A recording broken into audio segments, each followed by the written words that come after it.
And let's play some Magic, though. We are here to draft core set.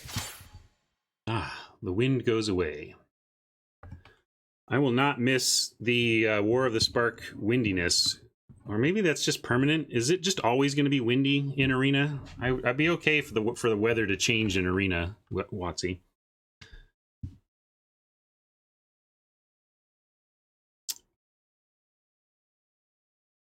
You 5-0'd with hot garbage.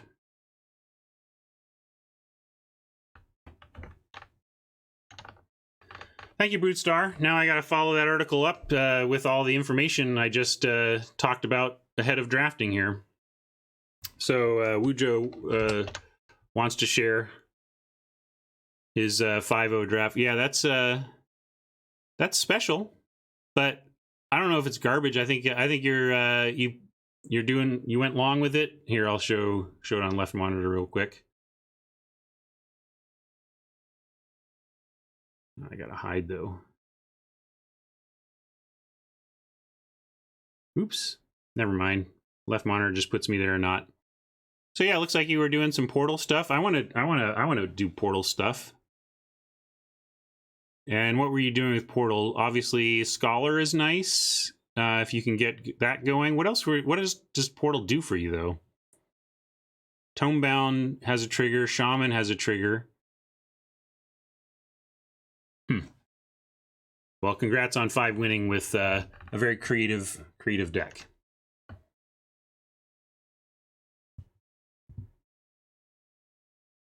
Oh, Cloudkin. Yeah, sure. I didn't see the Cloudkin.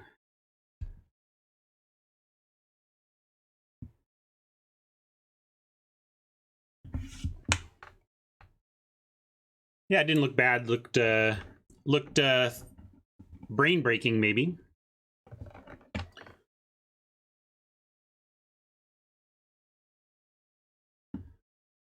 Four wins with 5 Undead Servants and 2 Pattern Matchers. That's great. I like that. I like that. All right, well, let's see what we're going to get 5 wins with today. Oh, but before I do this, I want to go to my Battlefield view, bring up my Card Kingdom logo, and mention my sponsor, Card Kingdom. I have a sell order in my cart about ready to fire off to Card Kingdom. Their buy prices are great, and even though I am in retail cards myself, I sell cards for retail via my own storefront. The buy prices at Card Kingdom are so good that sometimes the margin between what I can get selling to Card Kingdom and what I can get selling to just a random human on the internet is so thin that I might as well just sell to Card Kingdom. So actually, that's what I'm doing with a bunch of my stock. I want to sell a very large quantity of my very narrow margin stock to Card Kingdom directly, and I'm going to go for store credit. I want to have a lot of store credit with Card Kingdom. I love having knowing that I can cover all of my Magic expenses with the stuff I have banked with Card Kingdom. So this is just me. I mean, I shill for Card Kingdom, but it's legit. I use them every week, if not every day. So you can get great sell prices on your stuff and great buy prices, and all just the stock they have is incredible. You're basically going to be able to finish any deck you want to make there. So check them out. Thanks, Card Kingdom.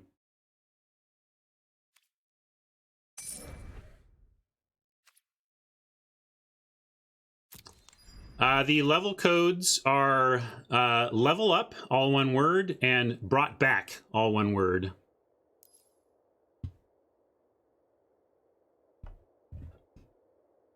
You missed the resub?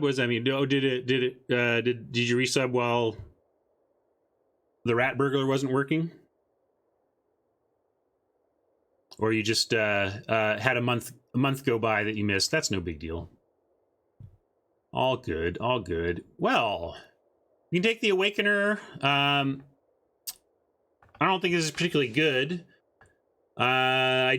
We often take pack one, pick one rares, regardless of their quality around here, because of the future gem grind. But there is the best cards are going to be Overgrowth. Boreal Elemental really jumped out at me here. Nothing else here is the same power level of Boreal, the two elementals. Maybe Bone to Ash.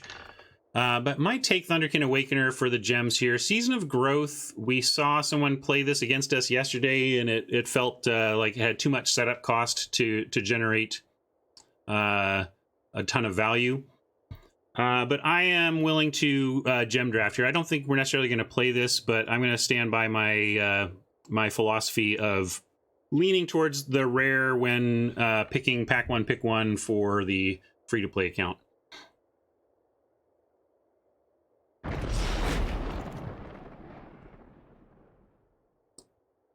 Now I like Chandra.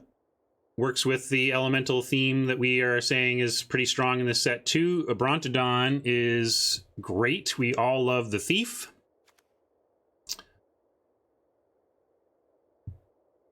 Instantly rewarded because we have a good red card. Again, I don't even think we're necessarily playing this. Like, why are we playing this? Haste, 1, 2... Toughness, less, like... This doesn't seem very good. Okay. It's a 1-2. Well, I don't think that's enough of a reason to play it, Sir Tommy. Really? Just a. I mean, it's 2. Huh. Yeah, we're gonna take Chandra here, though. I love this Thief, and I love a Brontodon, right, but I'm ready to fight. But we're all saying elementals seem like the place to be, so let's explore that a little bit. Ooh, more thieves. We can still take it. We don't need to go down the Overgrowth Elemental path, but this is a good card. What do you think? I'm curious where people want to be here.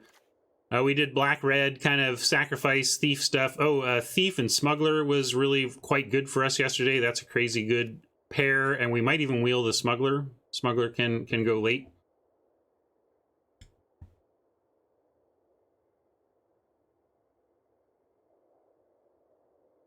All right. We'll elemental it up. I'm in. Sorry, Thief. I love you.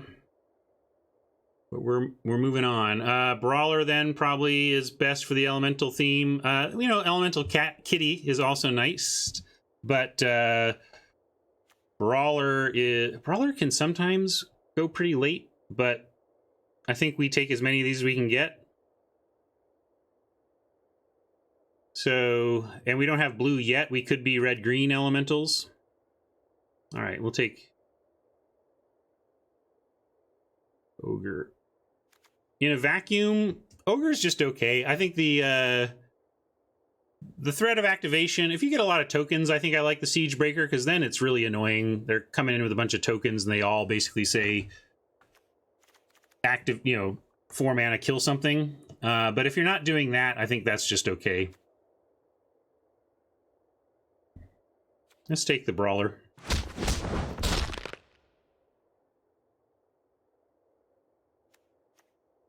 Woodland Champion is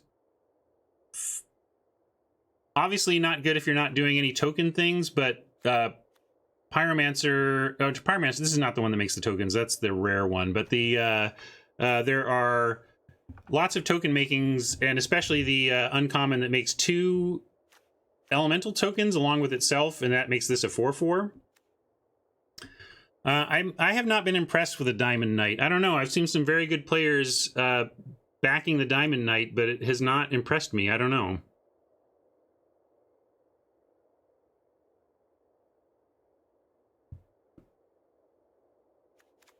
Take that.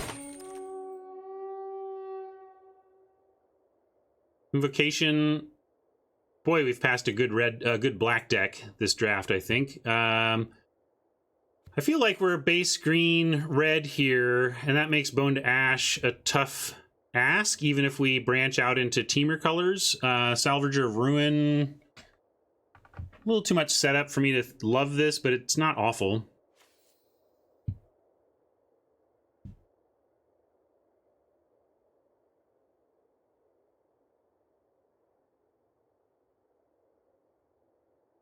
I'm just checking out chat's opinions here, since unfortunately our beloved deck master is not voting enabled these days. Really miss that.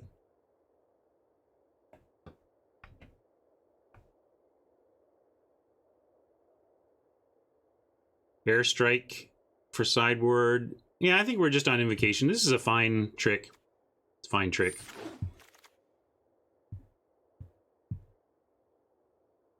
Growth cycle. I'm not into combat tricks generally. If this were an elemental, maybe I'd even take the Cutthroat on the chance we end up Teamer. But we'll take growth cycle. Yeah, it's pretty weak.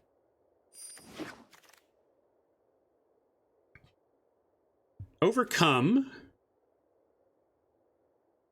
has been better this time around, it seems to me, than it was before. It still has the same issues of often being win more. When we talk about cards that are win more, it's like, yes, you cast this, you did cast this and win the game, but that was a game you were going to win anyway because you were already ahead, and this just ended the game faster. So it has that problem. Gift of Paradise is nice if we do end up Teamer. Scorch Spitter, though, is a elemental if we just want to be low to the ground elemental. I haven't been impressed with the Scorch Spitter, but I guess I could see it playing in heavy elemental themes. Where are people at on this?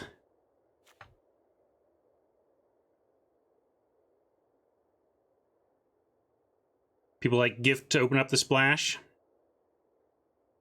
I'm going to take the Gift to open up the splash. I don't think the Overcome is vital. And we may have access to another one before the end of this draft anyway. Sentinel is utterly replaceable, but can fill curves if that's what you need it to do. Season of Growth. I guess speccing on this is better than just a random elemental or a random sentinel or a bone to ash that we can't really cast. So I'll take it, and I'll even leave it in and we'll think about it, but we should talk about what we think we need to make this worthwhile, because for me, creature entering the battlefield is not worth it, the Scry 1, so I really want to be drawing cards. Right now we have Gift of Paradise, Feral Invocation and Growth Cycle, and that's certainly not enough. But it doesn't take much, but I don't want to play bad cards to make Season of Growth good. If we end up with more Feral Invocations or something, maybe, but... or the, for example, the Fight card. Like, if we end up with a lot of Rabid Bites, I'm in. If we get, like, 3 Rabid Bites, I'm going to... be over the moon to play Season of Growth, but we're not there yet. And I do like Plummet over the Flyer, actually. There's another Spitter. Anybody like these? They haven't impressed me, but I don't know exactly how important any elemental will do type mentality. I mean, Siratemi was suggesting Thunderkin Awakener is playable, and I'll put him back in as just being a 2-drop elemental, and that's good enough.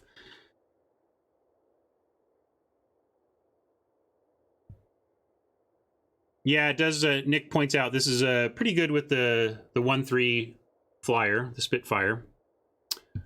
But yeah, let's take Plummet. Put it in the board for now. But if desperate, we could even main deck it. We'll take Vault Progress. Not main decking any of those with where we're at right now. I'm actually gonna. We should not ignore the Rift. It's easy to look at it as the 4-mana land destruction spell of the set, but actually in a ground stall matchup, I don't mind bringing this in out of the board to be a Overcome style card.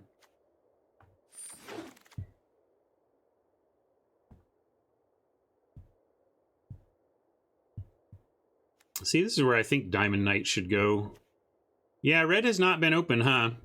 I mean, we could splash these two and not worry about the Awakener and be open to, like, if we open the blue-green uncommon or get it passed to us, you know, we could end up shifting that direction. I'll take the Knight for now, though, and we'll leave it in for consideration. Another Maybe we'll get a, what's the Steel Overseer? We'll get a Steel Overseer and then be happy with these. Yeah, we'll try it. I like getting Vault Progress last pick. That's cool. Starfield Mystic is not good, so we have to decide on gem value or gems or power. I think if we go power, we want the kitty. Elemental. Oh yeah, sorry. There was Cloudkin Seer, but we're not blue yet. I mean, we can splash it for sure, but the kitty is in red, which is, granted, we're not heavily there, but we are there, and it's red and it accelerates elementals. So I think that's pretty cool. Someone wants the Centaur Courser. I don't think that's correct. Really, Saratemi? You just want to go... What about, over, like, if we're going to take a green card, why not the Brightwood Tracker?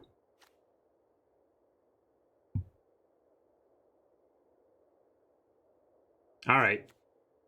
I can't believe I have to be this talked into taking a Seer. I obviously love this card. These are both great. They're both great. But I'm willing to take Seer. We did not... The red signals were not there. We got all of our red... This is pack 2. This is pick 2. This was pick 3, wasn't it? Or was this pick 4? Anyway, we didn't see any red after very, very early. And then we see this. And there's Pup as well. But we've got, you know, whatever, the Woodland Champion. We don't need to overrate the Pup just because we have the Woodland Champ. So, Tron wants the Knight for, I assume, gems, which makes some sense. Might even wheel this.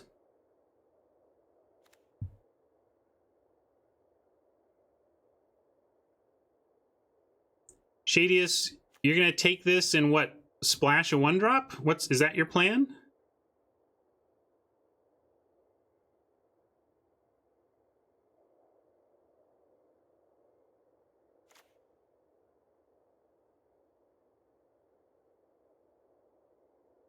Yeah, it's Scorcher. This is only the pick if you want gems. I just don't know why you'd think that this is like the pick to play. This is a great card. Also, I've been murdering with this in Constructed. Let's just take the Scorcher, try to make this elemental deck sing. Outrage, leaping out here. Repeated Reverberation, 3 copies of your next spell. But it needs to be cheaper. You're going to be pretty disappointed, or you need a lot of mana. I really haven't been rare drafting as much as I feel like we should, but it's early in the format. I kind of want to get I want to get the best decks I can and understand this format too. So, oh, it's not. It's an easy outrage for quality. It is absolutely 100% an easy outrage for where our deck is at. This is 20 gems though, and we wrestle with that sometimes on the stream. But again, I'm gonna lean picks for our deck right now, even though it hurts my soul a little bit to leave gem value on the table. Here we're gonna take a Firecat.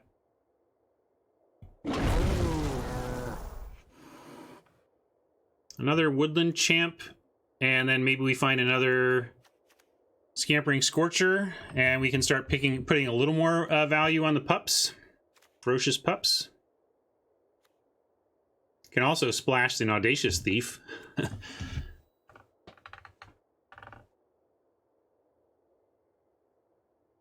Yeah, we could have had an insane black deck, right? Ugh. But yeah, it's splashable. I think we should just stay on plan, though.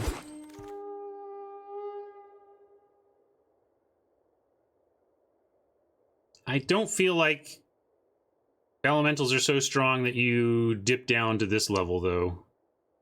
Not much to go on here. If we take Portal of Sanctuary, can we abuse that?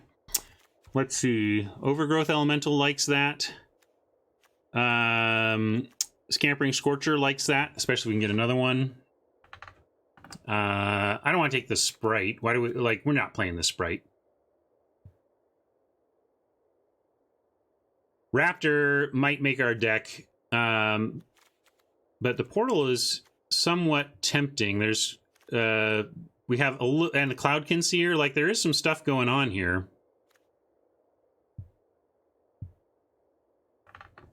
Six drop also fine. That's a fair point.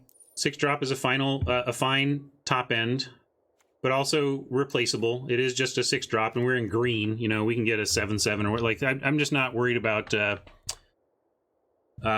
Predator middle of pack 2.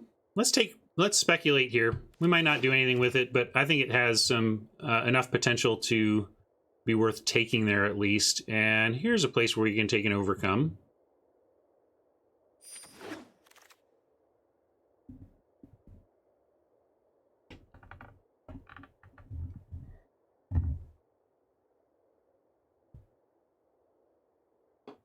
Yeah, Plummet here is fine. Another opportunity for a Predator, but I love shoring up our board for flying. You thought my, what was an odd choice? Overcome?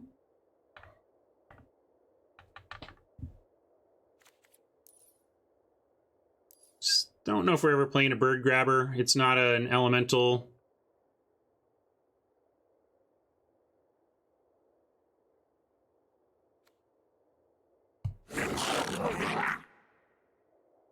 Sorry, Siratemi. You really like the Spitter? You think we're at Spitter territory? I really respect Siratemi. Siratemi's got the chops to back up opinions. Well, yeah, definitely taking the Pupper here. But I really feel like... Yeah, Siratemi, I'd love to hear you talk more about... the 1/2 gain 3 life elemental and what and how playable you think it is and in what decks.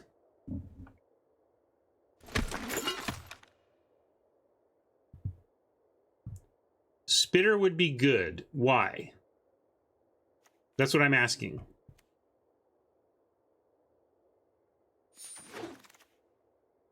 You can say those words, but it doesn't make them true.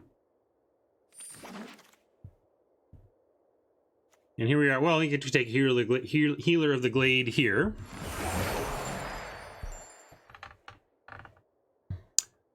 Ben Stark is up on 1/2 gain 3. Then, like, I guess, again, I want to hear under what context do we like these 1-mana elementals? What are they doing for us? We are getting them on board so we can pump them.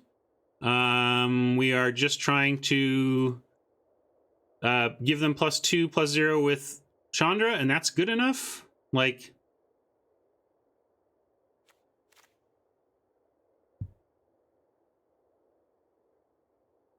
Well, if you have Risen Reef... Yeah, you all are saying things about... There are true things about elementals that I would rather do with bigger elementals.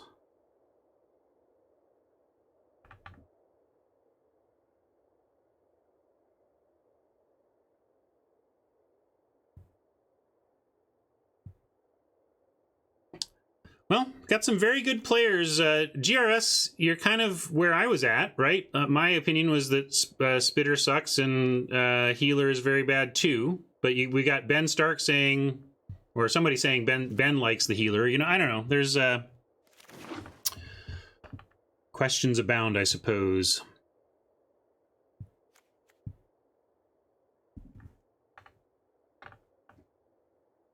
I like Hector, thanks. Land there? You like that? Good. We're on the same page. Well, here we probably just take the rare for gems. It's got quite a drawback, and we can't really play it. Goblin is great with Brawler, but I'm going to take gems over it. It's replaceable enough that we'll just take gems.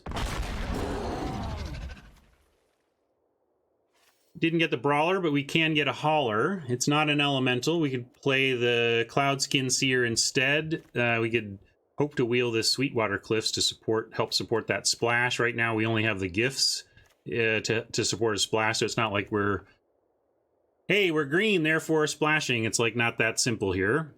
But I think it is a Hauler or Seer.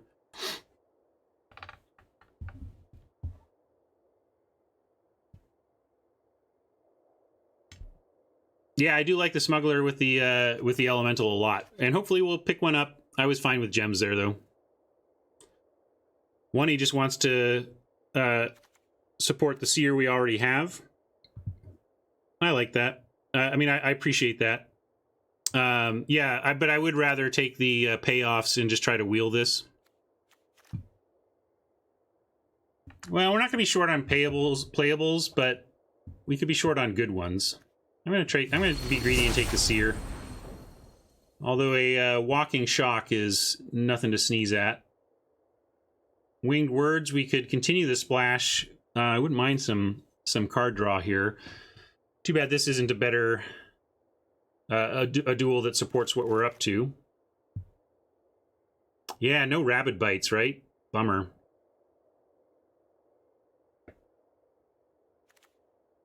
Thanks, Siratemi.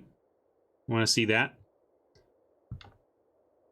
The older I get, the more I realize how wrong I am about many things, and I I try to be aware that I might be wrong about things.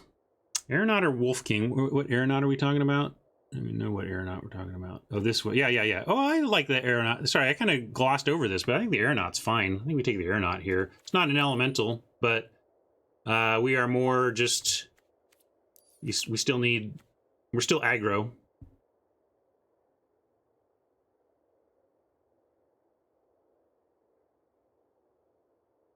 Let me take the Aeronaut. Well, there's some amazing blue-black deck that we missed here today. Gift of Paradise, double fixes, but I think we need another one before we would be happy to have that air elemental in our deck, which is so sad because it is so good. And we have 2 Cloudkins. Are we splashing the red? We also have Outrage, though. I don't like where this deck has gone. Spider over Shaman, since the Shaman's not an elemental. Sorry, I'm delaying my pick because I'm just so sad about seeing this 4th pick air elemental. Yeah, not only that, we're gonna take this and the next 2 picks are gonna have Gifts of Paradise in them.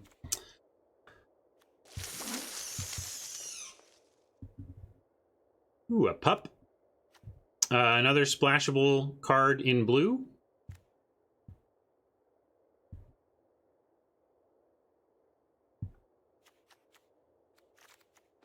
Let's remove these.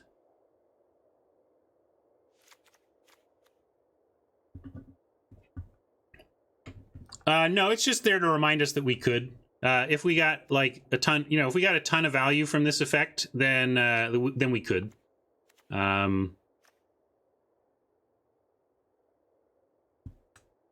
Maybe we didn't stay open long enough, Mark. I think there was definitely a part of feeling like, hey, let's try to. The Elementals deck is where it's at. Let's kind of lean into that. But somebody who wanted to do the thief thing would probably be super happy with how this played out.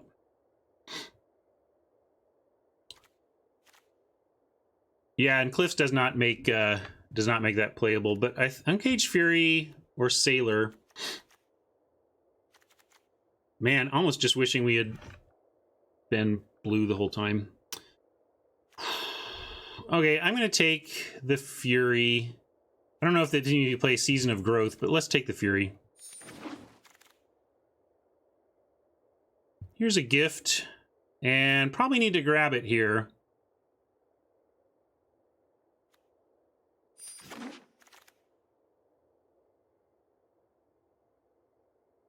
Another Fury. We can take a bond, first bond.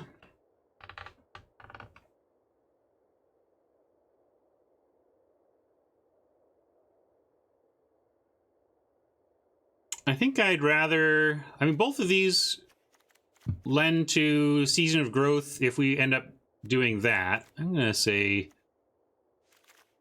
we're not so elemental that we need to play that. First bond over second fury. I don't know about that. Bond does go with Wolf, our double woodland champion. That's a very fair point. All right, I'll go with first bond over second fury on that strength. We do have 2 woodland champs. Got a couple of plummets already. We can take another growth cycle, and then I'm starting to be more interested in running the Season of Growth. Why do we like the Vial? Just because we're desperate for removal?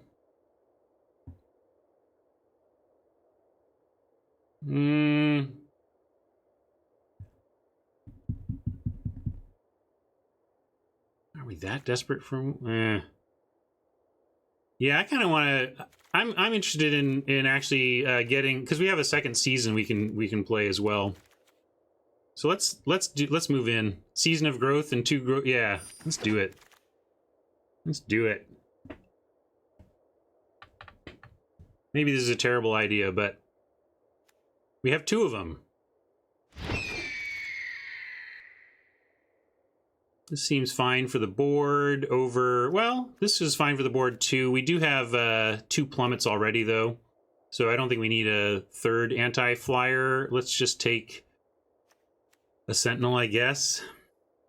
Nah, I guess we're not playing the Sentinel. We might. I mean, we are trying to do this growth cycle thing where we need stuff to target with our... thing. Yeah, all right, fine. We'll take that. Oh, nice.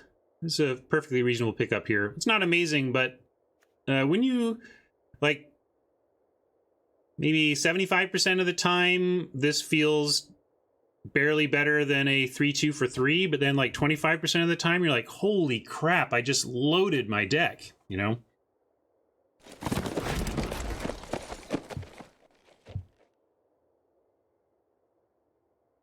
We'll take progress. I do not think we drafted the correct deck for this seat, though. I think black and blue, a black-blue deck, in retrospect, would have been pretty great for our seat. But we got action. We can do this. I don't think we're doing the portal thing. I don't think we're doing the raptor thing. Well, maybe we are just because of creature counts.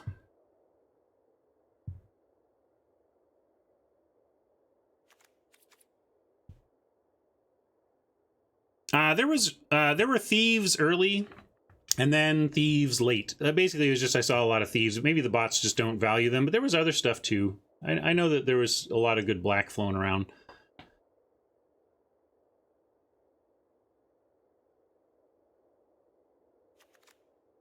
Maybe Broodstar, but if we pushed hard into black, we would knock some of the bots out of black, and like pack 2 might have been a much better hookup. You know, it's tough to say.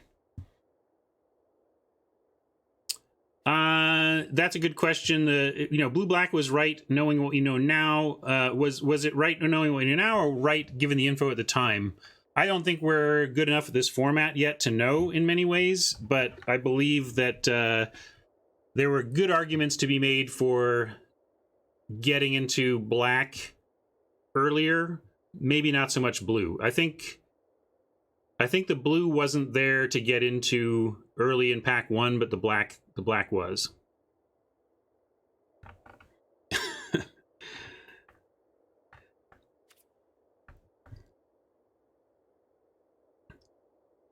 If you rigid thinking,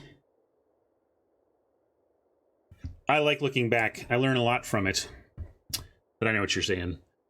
What do we want to? Okay, we're gonna do the whole thing. We're gonna do all that. So then do we have spells that we can, like, I'm gonna cut Overcome. Doesn't target anything. Oh yeah, sorry. I knew you were saying, yeah, we can absolutely consider Thunderkin, but what do we? Target elemental creature card with toughness less. So we get back Cloudkin Seers when it attacks. What else are we getting back? So we get anything else with 1 toughness that's an elemental, right? It has to be an elemental with 1 toughness? Or anything. Wait, what is it? Yeah, elemental.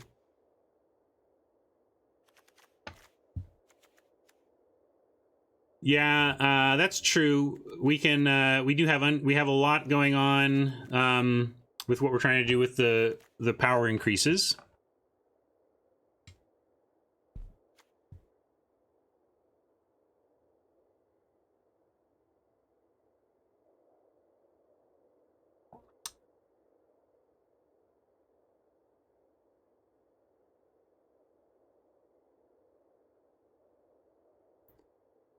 What are we talking about? Oh yeah, getting Scamper back. Sure, that's pretty good. All right, we can give it a try. I think we have enough going on. Bird Grabber, not great. Do we have any other? Let's see. Let's cut. We're not splashing anything else here.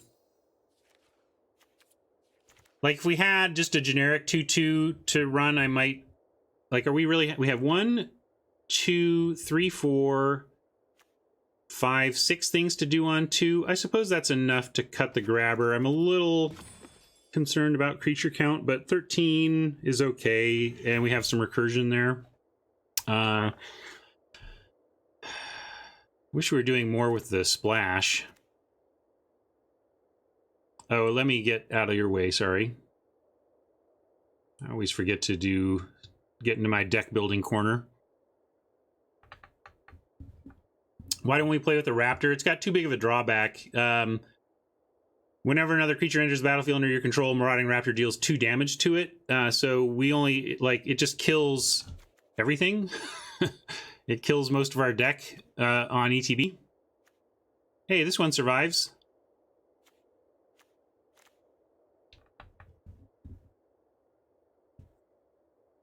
Overcome is actually just okay. I was saying earlier that it's a win more card. It tends to perform best when you're already winning, and sometimes it breaks a stalemate and gets you the win. That's true. But I would only like, given that that's when it shines, like, oh, I would like to bring this in when it feels like we're in a matchup that's going to get wide on the ground, and then maybe we can talk about bringing it in. But we are also trying to do a lot of non-creature stuff in the deck already. We have 2 Seasons of Growth and then a bunch of stuff supporting running 2 Seasons of Growth. And basically this, deciding to go with this strategy has made it so that there's not a lot of room for other non-creature spells in the deck. And so something like Overcome has to give.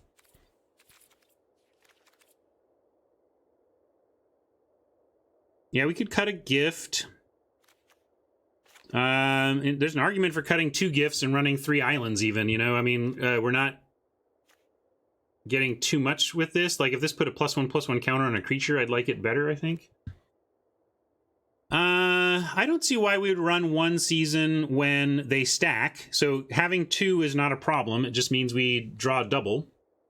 And we are really kind of building around it such that if this is our build around uncommon, we really want to double our chances to draw it, Ferengi. So yeah, if we're in on this, we should just be in. If we think that the deck supports 1, then the deck supports 2. And we are at 40, and I don't see anything I hate in the deck anymore. Let's cut this down. We go to 2.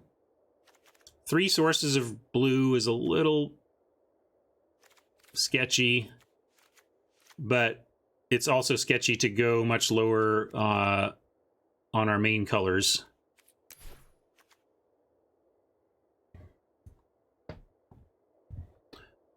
Which part, Sir Temi? Yeah, running the seers, like just you're saying cut the blue entirely. Well, they do work nicely with so because we could go boom, boom, boom, boom, boom. But then what are we doing? Like we got to put the bird grabber in and overcome.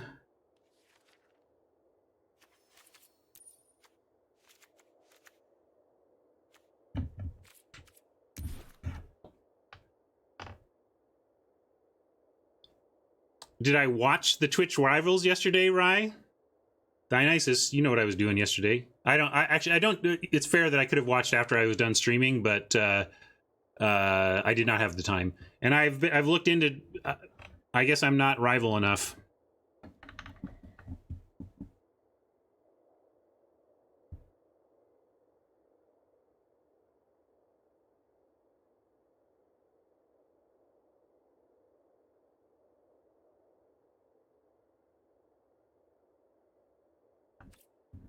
Yeah, Siratemi likes it. But I hear you, Siratemi. Feel like it's a little weak. Like we're just a couple of decent spells away from me liking that line. But I'm going to go back to this line.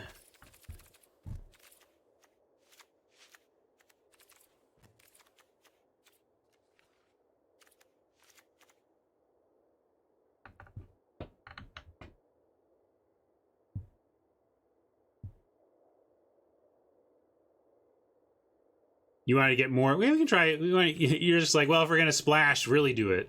We can try a portal. That'd be fun too.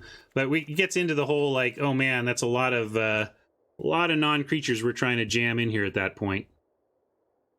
Yeah, we do. I took islands out, looking at what mono looked like. But if we actually do this, we can probably it'll do it for us. At least get it started.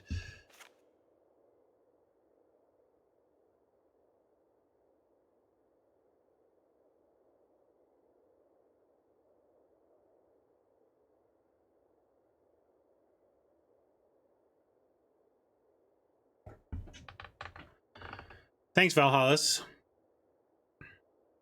If you want me to get into Twitch rivals, you need to help me get on their radar, I think.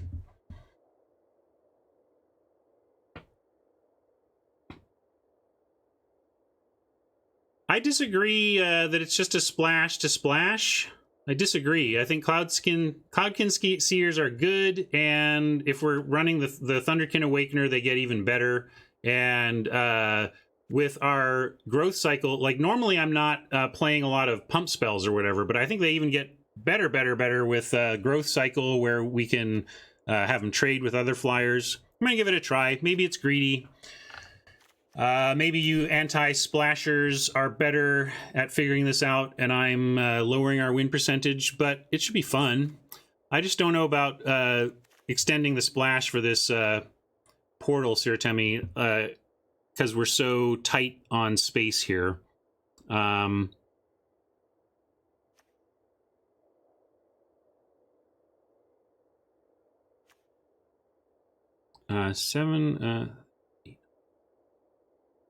Oh, that's where we're missing. So we go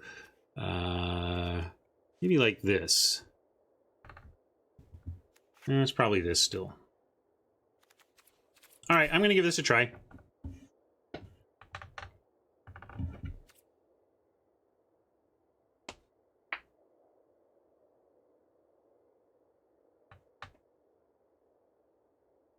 Yeah, portal has some interactions, but what are we cutting? All right, if you want to put in the portal, what are we cutting? We want to cut Loaming Shaman as just kind of whatever. Although this actually bounces decently with with the portal as well.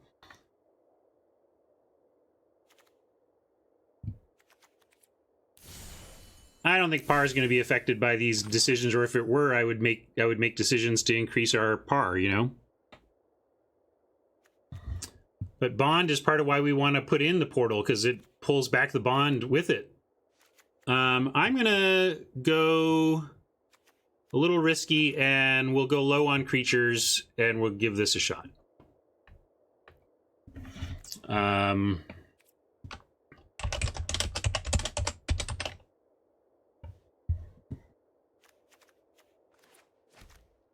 Don't know. Wow. Controversy.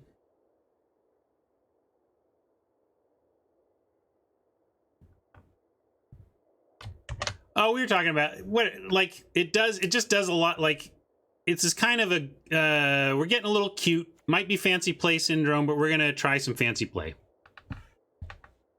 Might want 3 islands, I know, but I also don't want to not have mountains, and I really need the forest, so it's a little awkward.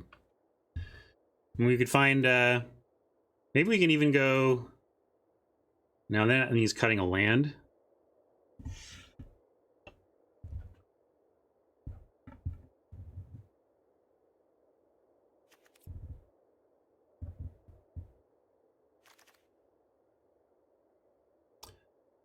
I'm sorry I'm taking so long on this one, but this is a tough one if we want, because we could put in another gift as well, like even going like, we're very low curve and we have 2 gifts. We could actually do this.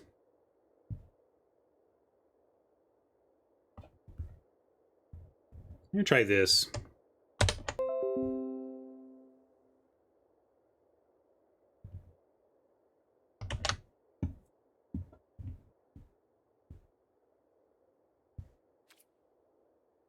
We're pretty tight. I mean, it's a pretty tight deck, and we have 2 gifts that act like land, and we have a little bit of draw. Of course, we have to find our splash to do that. We got a lot of draw if we find this. All right.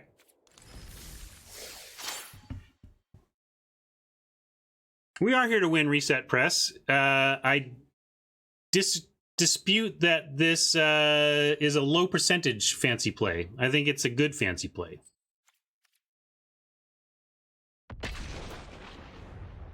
Let's prove it in action.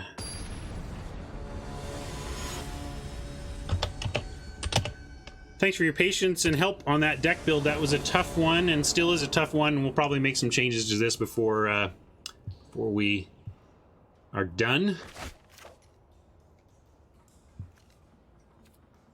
Quite keepable.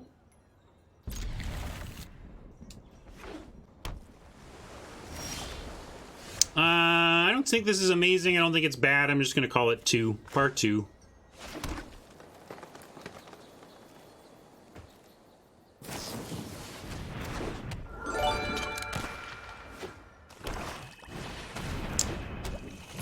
Come on, Reset Press. We can do better than that. Let's base some assumptions on the result of a couple of turns. This is great. Look, I got all my mana. I got a nice curve out going. What are y'all talking about?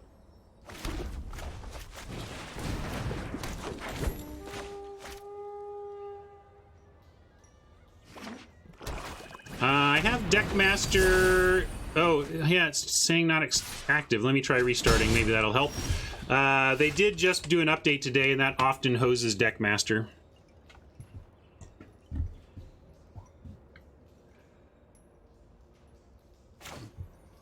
We'll get him, don't worry. Let's see.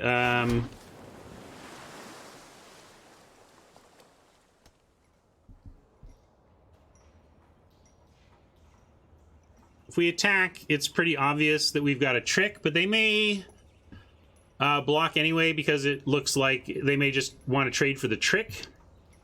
But if we go for the gift now, we set up for 5 mana on turn 4, and 5 mana doesn't really get us anywhere with this hand, though.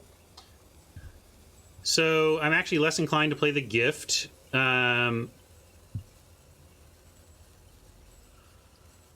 And I would rather try the invocation and see if we can get a big threat on board. And then if we don't, we'll play the gift because there's nothing else to do. But let's start with seeing if we get the invocation play.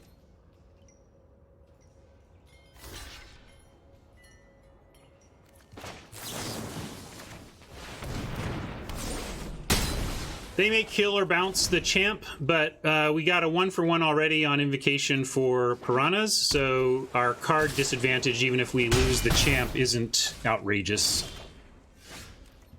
Too bad that is not an elemental, but we will go ahead and play one that is. We could go with Chandra, but let's... I feel like we're going to get Bone to Ash. Maybe we should do Chandra because if it's Bone to Ash, we play around that. And we get to take out one of these 2 flyers. I don't know what you mean by mathematically the best curve out you can get. Like, the best curve out you can get is to play a 1-drop, a 2-drop, a 3-drop, a 4-drop, a 5-drop, a 6-drop, a 7-drop, an 8-drop, a 9-drop, and a 10-drop. How about that? But yeah, we're going to play around Bone to Ash here. Let's see if... Yeah, the Broodstar asked a very good question. We're trying to dodge Bone here, and now I'm going to attack, see if they do anything about the champ. I doubt they do, but I wanted to cast Chandra first to see if they did have anything, so we had more information before attacking. A 10 drop? I don't know what you even mean, Dionysus. That there's... My curve outs involve ETB card draw triggers, of course. Jeez. My 3 drop was a Cloudkin Seer. And my 4 drop was a, you know, whatever. Kill their draw, you think? They're going to get 1 out of it, no matter what. And then, but see, here's the thing. If we go -2 and kill the Sailor, Seer gets to take Chandra to 1, and then we don't have the option of another shock. If we take out the Seer, yes, they get to draw, but they're spending their whole turn to do that right now while we're applying significant pressure. And it leaves more health on Chandra. So I'm going to take out the Seer based on that logic. But having them access to extra cards here could be costly down the road. They may, you know, turn a corner and get some advantage, but I think it's actually just good for us that they spent their turn 4 paying 4 to draw 1 card while we have this stuff going on. One day, I'll come back even stronger. All right. Well, putting to the test now. If we gift, we end up with 3, so we can gift into Elemental, but this isn't an Elemental and therefore won't get a counter. I'm going to start with a Brawler and follow with Gift Elemental next turn.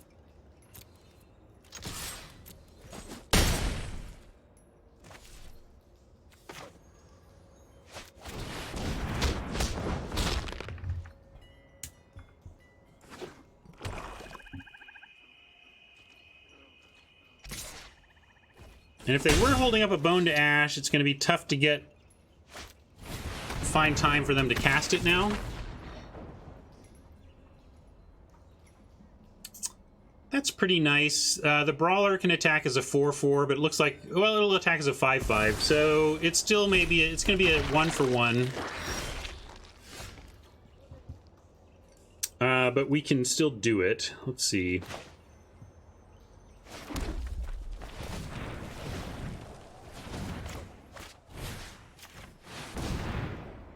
I suppose we could have thought about Spider and Overgrowth Elemental this turn rather than the Gift of Paradise. So I should have thought that through. I just kind of went through with the plan I had before, but Netcaster Overgrowth is probably correct there. But we will do...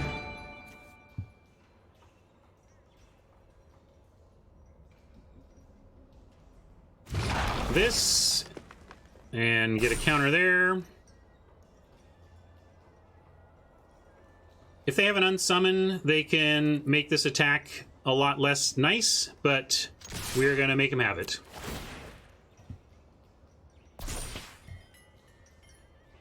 They seem to be pausing, so I think they do have an unsummon here.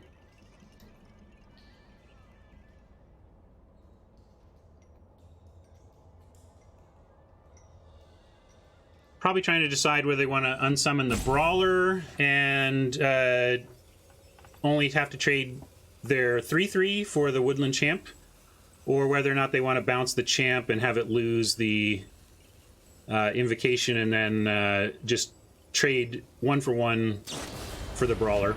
Looks like they're going for that. Oh, okay. They want to.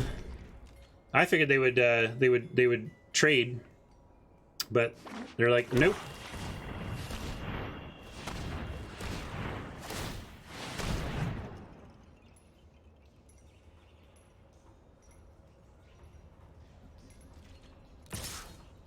Yeah, the taking 5 was interesting. I hope we punish them with a Scorcher draw. That's not bad either. Can we do... see, 1, 2, 3, 4, 5. We can. We got it. We have a Woodland Champ, Wolfkin Bond for the nice play this turn, assuming no Convolute over there. We'll see if it is.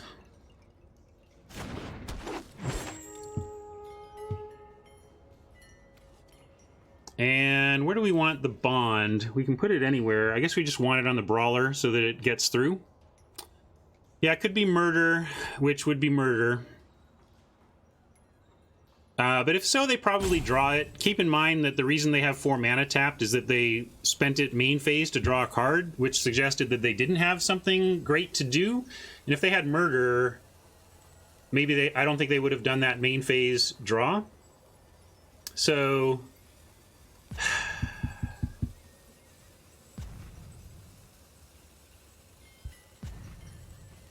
I'm going to let this time down. You're making them have it, Broodstar? Oh, it's so devastating, though. This is one of the reasons we don't like auras, is they contain high risk in spots like this. Okay.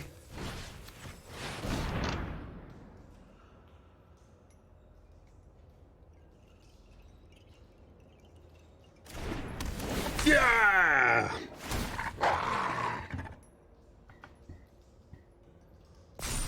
You want it on the other elemental. This one, die. Yeah. Could have spread it out, but I liked being able to attack with a brawler such that they can't double block and kill it.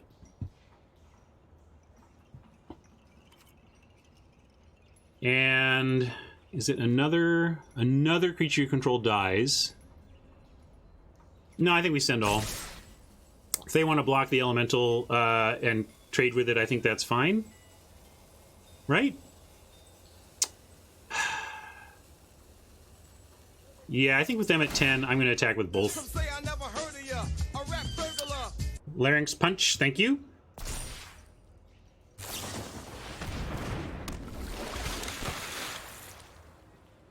There it is. It was a cutthroat all along. Now they got to decide 3 for 1 on the brawler or take out that elemental. I think that's pretty good for us. If they don't do anything else here, if this is just a straight trade, and do it like this. Trouble is this cutthroat. If this is a disfigure or something, this could go poorly. So let's assume disfigure. If it's disfigure, then this is the block we want. So I like this block for against disfigure.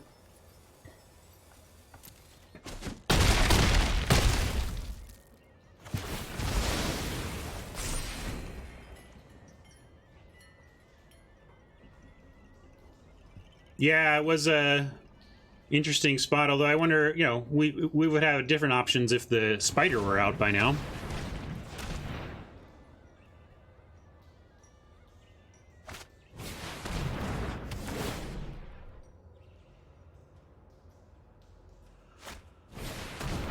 Okay, that's a little slow. They're rebuilding nicely, but oh man, just need a little action there. Get some of our pump, you know.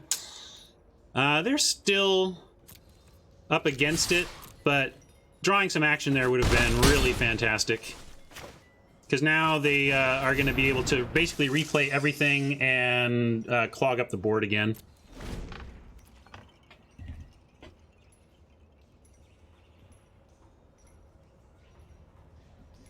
I don't know if you can say we're flooding. 1, 2, 3, 4, 5, 6, 7 land in 15 cards. I guess it's a little floody, but not much.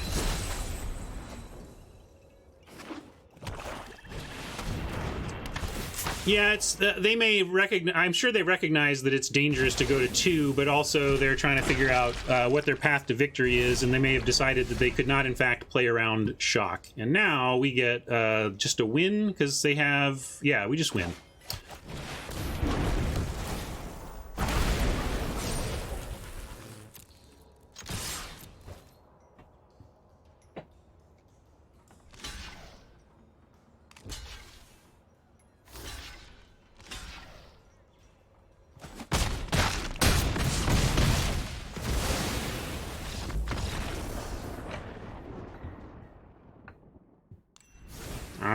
We got the first one in pretty straightforward Magic kind of way. We didn't do any of our shenanigans with Season of Growth, Portal of Sanctuary, and we didn't see a single growth cycle and do any of that, but we notched the W. I'm going to keep the blue splash in for now.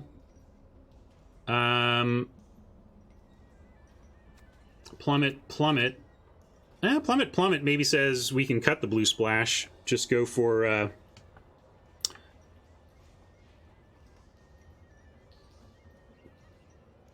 excellent removal added to red green.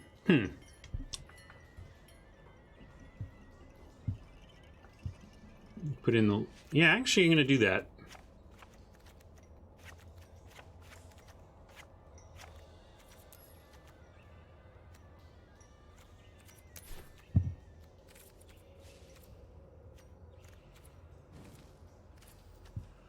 You can go Bird Grabber.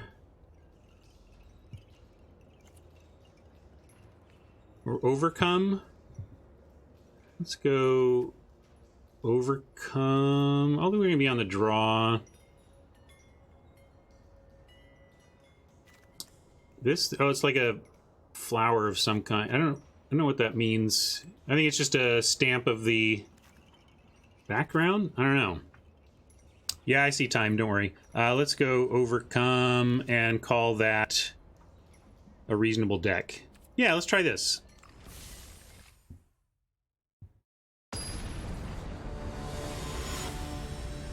Concern of getting run down by flyers is early is real. Well, that's, I mean, I'm doing this because we were able to put in 2 plummets and we do have a spider. So hopefully we can control the air a bit. This controls the air a bit. We have no green mana, but we're on the draw, and with any 2 land, we get to these 2. If we get forest, obviously, then we're a little happier. I hate mulliganing. It's a little easier with London.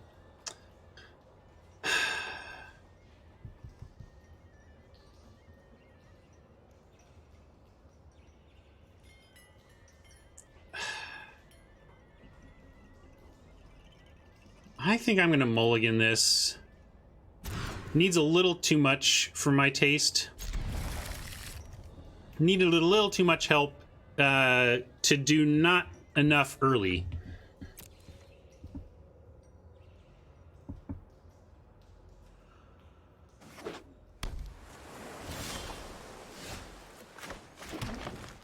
All right, no more land for a while, please. Turn 1, Spectral Sailor, back-to-back games. Let's see if we can beat this one too. They've brought in some sideboard tech, but... And it is annoying. We are doing enough +1/+1 counters that's definitely annoying. Also annoying to not have a turn 3 play besides the growth cycle. And with the Blight Beetle, there's no point in attacking since we don't have trample. This one's not looking good for us. They did a nice curve out here.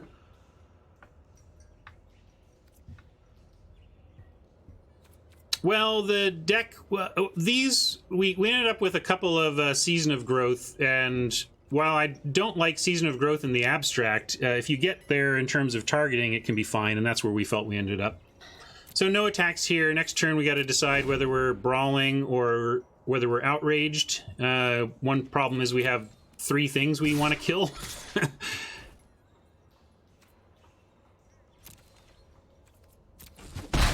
And protection sucks. Why'd you bring back protection, Watsy? Problem was under control. What's the most important thing to kill?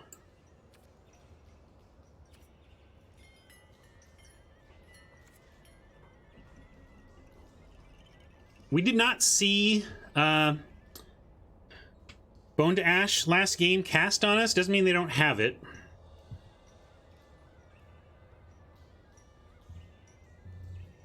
I think I'm going to pass, wait for them to activate Sailor, and then outrage it.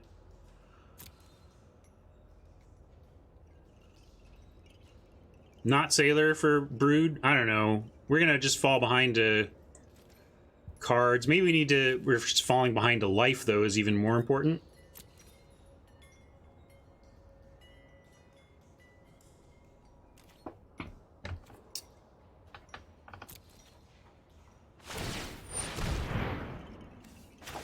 I'm going to kill it, though.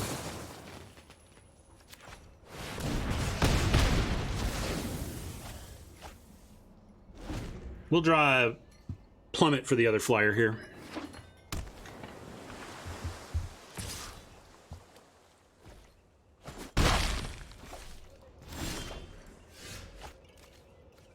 Still holding up tons of land. Now we've got to play into a Bone to Ash if that's what they've got. We can't sit here waiting to die to the aerialist, and they're not putting anything else out. I'm expecting Bone to Ash, but we can't wait forever. And pleasantly surprised. We'll see what they do at end of turn, if they are playing at instant speed here on some level that we're not seeing, or they're just going turn 5 without spending any mana, which is great for us as we're trying to get out of this. If we do make it to game 3, which we don't want to, we'd rather just win here, but I will consider that enchantment removal, and that was a nice pickup. Told you we'd be fine.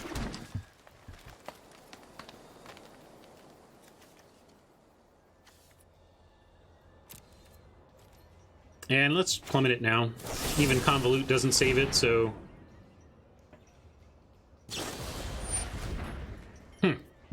Okay.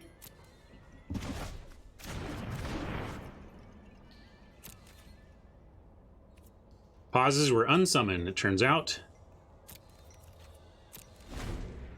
Well, we traded Plummet for an unsummon. It's not the end of the world.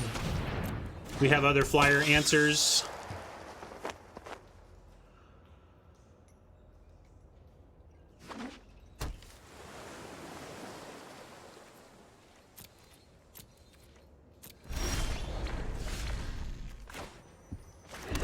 This doesn't give trample, unfortunately, or we could try to get to a place where we could just trample over for 20. That would be funny, or 9 or 18. At this point, I just want anything to help with this situation. We have Spider and Plummet outs to the aerialist. We have Pyromancer. Yeah, now they're actually getting aggro with Beetle, which is bad sign for us. I'm looking at what we have to draw, and it's not looking amazing, actually. More green stuff. I could wait for a red creature or something, but at least this creates an attack that's bigger. Maybe we can start racing. I mean, we're at 8, but we have a growth cycle, and I don't know, we can draw stuff. If we get Scampering Scorcher, this becomes a 7/7 or 8, or even a 6/6. Oh, that's true. I didn't get the counter. That's penalty of the Beetle. So yeah, Scorcher actually wouldn't make this bigger, but it would still at least let us go wide.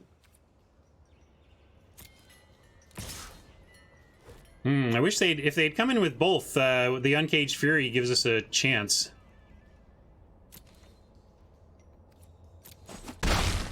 Second growth cycle, we might just win on the spot if they don't have a response.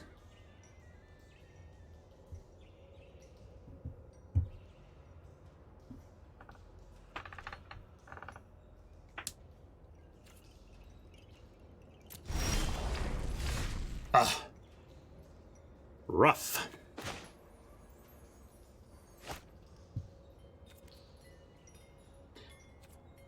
So 5/5 double striked to a 6/6 is 12, which is so close. Oh my god. We'll see if we can get him next turn. Yeah, we're going to attack with both, and now they play the Cutthroat. Interesting. Shoot. It's kind of like that's our game.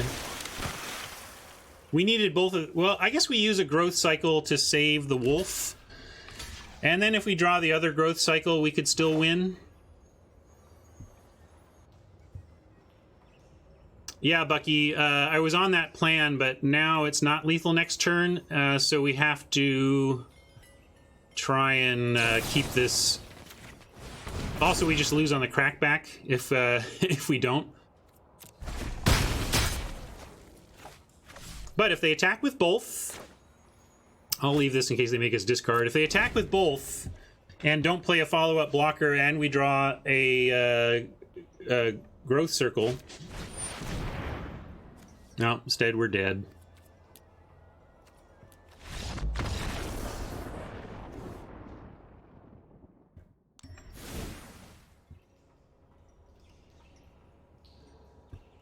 I like the leaner, meaner build here. They are drawing a lot of cards and spending some turns getting set up. So I'm going to keep this as is, but we can consider the natural end over... What was the kind of our last add here? We could get rid of... Oh, we didn't even add the...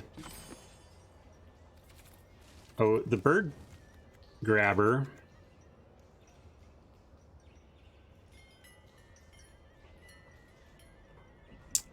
16 lands.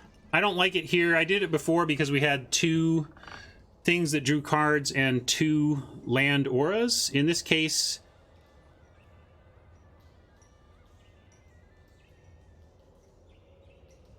maybe we could try 16. We are just topping out here. And it makes us need to get a little bit luckier on that front, I think. With these numbers, I would like to actually keep this low aggro and find a spell to take out.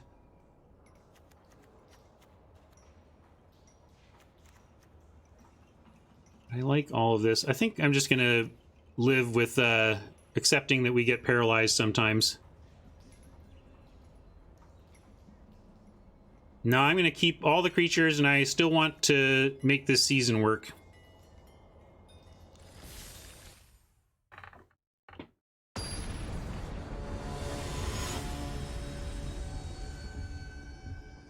We're a little creature light given the creature targeting strategy we have going. But here we go. We'll keep this, give it a try.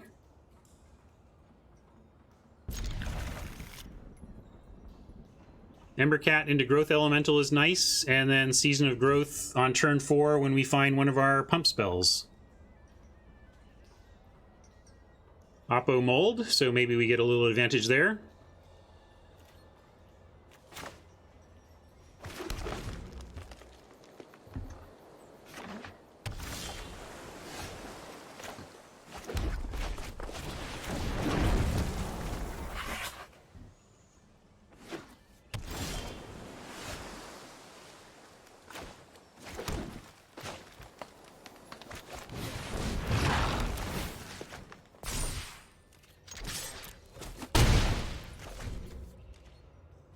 Cast a spell. Just making sure it wasn't creature effects. I thought it wasn't, and it wasn't. Ooh. Let's see what happens when we attack. Well, what can this cast? Only Chandra or plane or elementals, and we don't have any of those. So let's attack.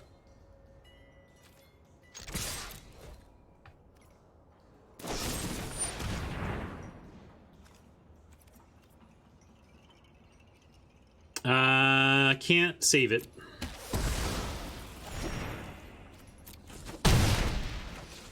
But I like Dagger Sail. We're going to draw a land, and then we have Season into Feral. I don't know we're going to draw a land. I'm kind of hoping.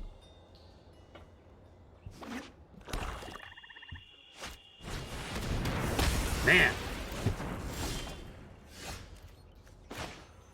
But we do get a Woodland Champ and a Season of Growth.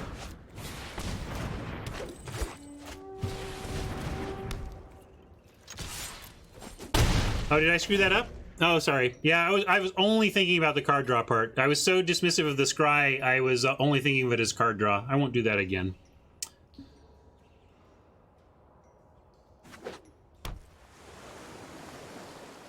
It's all right. There's going to be a land on top that we were going to keep there anyway. Don't worry about it.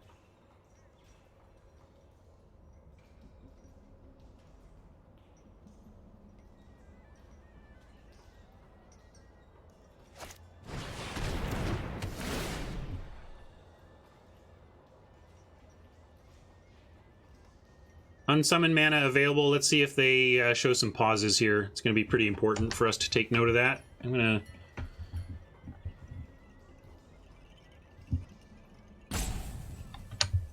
In fact, I mean, this is a pause, right? So I think this means there's also an unsummon to be contended with here. Maybe they just have multiple sleep paralysis.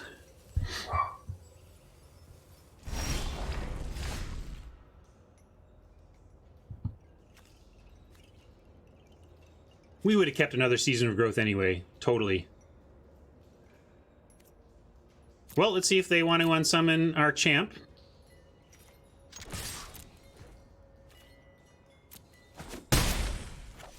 Yeah, I suppose we'll find out soon enough if it was a sailor, but I'm not throwing Feral Invocation out yet.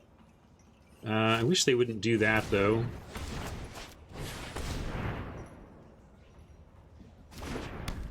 And here we get to find out. Well, if it was a 1/1 flyer, they would have played it, so I'm figuring unsummon. Couple of plummets don't help much. I'm going to draw 2, though. Let's draw 2, huh?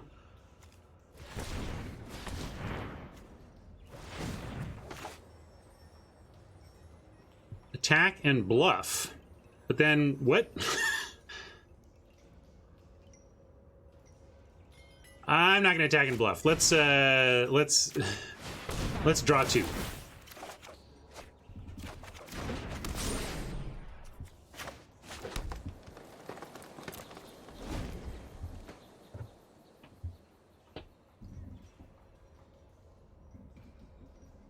They might unsummon that right back.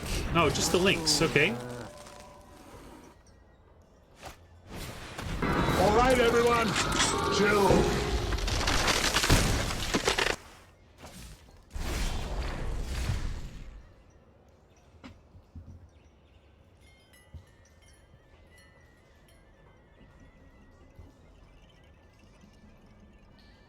What are you saying, Hat?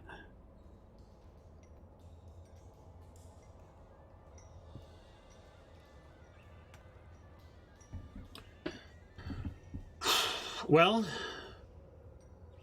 did they throw us a control pause or something?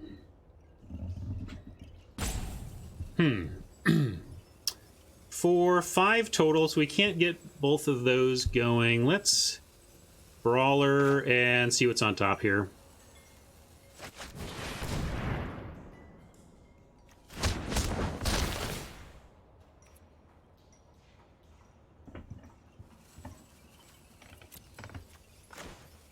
Neat. Shuffling those back in isn't great. I think we want better stuff. That doesn't get through anything on the ground. Although it's creatures, that's something.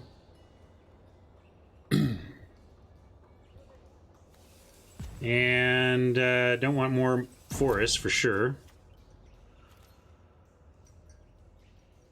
Yeah, Woodland Champ's not going to be getting a counter anytime soon. Which Season of Growth? There's Season of Growth for you. Yeah, sorry, I remember. I'll try. I forgot to go down to my usual battlefield mode, but since we don't have Deckmaster, maybe I will stay up here. Draft is all right. We're a little bit up against it here. We got a Frilled Sea Serpent coming at us. We boarded in heavy anti-flying, and they haven't shown any of their flyers, so that's annoying.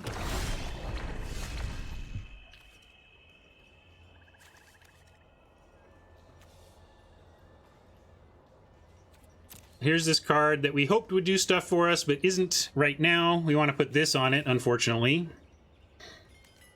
Let's go scrying, though. Or trying to scrying.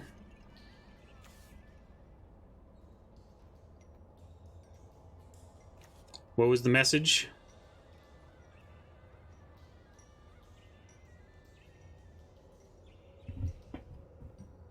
Oh, if you have a meme idea, you can...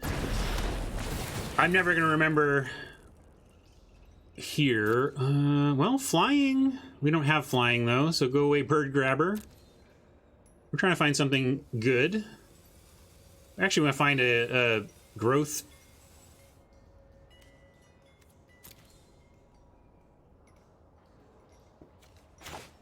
thing. Let's do some more scrying.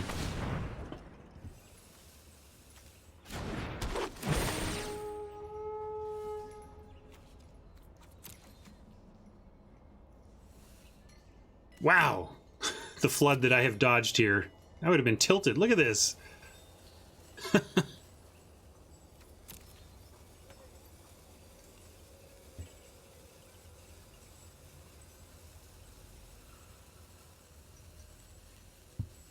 I still don't think the Scry is a reason to play the card. We would absolutely not be playing this because Scry won ETB. We're playing it because we have enough targeting to draw cards. Brawler is a 3/4. We can attack. If we attack with the Awakener, it just dies to the Lynx. But we can do this attack if we're not blocking.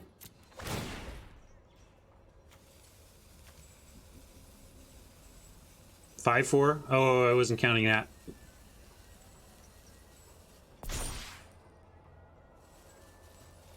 I know, but I want to make him do it. We're not going to block. I guess we would with the champ now. Yeah, maybe I should just left it back. If they send in with the Lynx, though, we'll block with the champ. That's fine. Deckmaster is down. Yeah, they did an update this morning, and basically anytime Wizards puts out an update,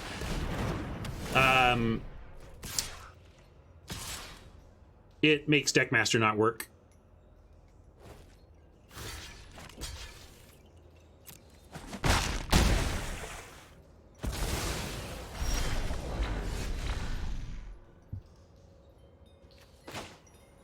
Well, we start with the Brawler, and Fury could be good for us next turn. What do we think about Chandra in this spot? What does she do for us? The Elemental's +2, and she can deal 2 to a target. Kills the Beetle, so that's probably worth it if we're in time here. They're out of cards. Yeah, I like it. We'll keep Chandra. Because now we can try and... well, we'll see. If they activate the Serpent...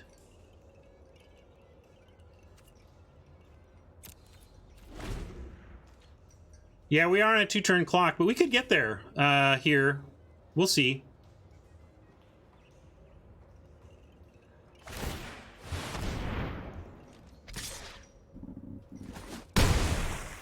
Yes, we did some Mastery Pass discussions up front on the stream. We didn't get there, though, unfortunately. In fact, this is... Did I just kill us by putting this on? I guess 4, 5. If we do 1, 2, 3 and draw 2, we can... Yeah, I guess we have to go like this. We need to... Oh, we still can't cast it, though. Dang it. Oh, yeah. Wait. But then it doesn't kill the Beetle. Is it enough?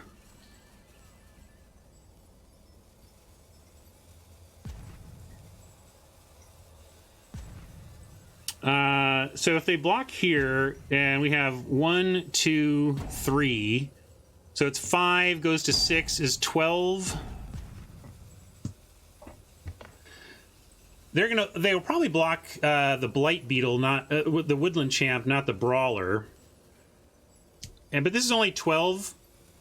So why swing? Because we're going to lose to a Frilled Serpent literally next attack if if we don't. Like, we have to win this turn. This is a Magic puzzle. So I guess our best chance of winning is actually not Chandraing. It's actually just sending in with the Uncaged, attacking, and hoping that Uncaged Fury leads to draw a growth cycle. J-Watt wants to wait. We don't really have time to wait, J-Watt. We are literally dead to the Crackback, so we need to attack with all. No, not really, because we have 2 draws after the Uncaged Fury to find help. So we have 2 shots at our 2 pump spells.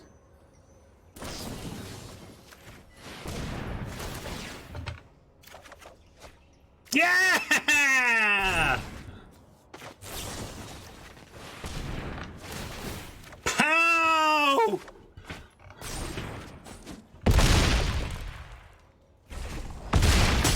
Play to your outs, folks. Play to your outs.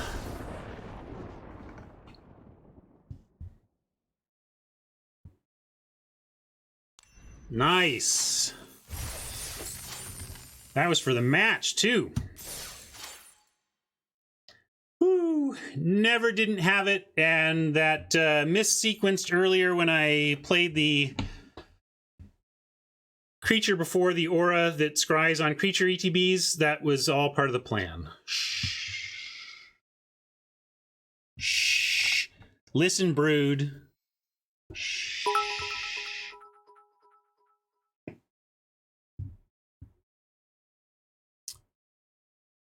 Look, mistakes were made that maybe if I had not a... I gotta own just the not reading the card, but deciding what to do on those last few turns when clock is winding down and magic being hard and all is understandable. But hey, there's a reason I'm not on the Pro Tour. There's definitely a reason I'm not on the Pro Tour. Bad luck is, of course, the reason. Just bad luck.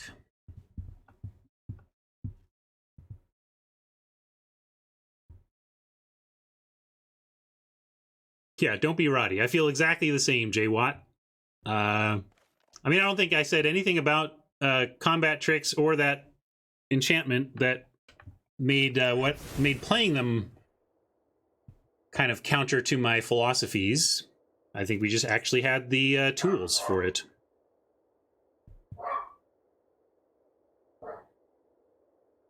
We played to our outs. Or we tried to play it. We successfully played to our outs much of the time. There are a couple times where we actually failed to identify and play to our outs, but we got there.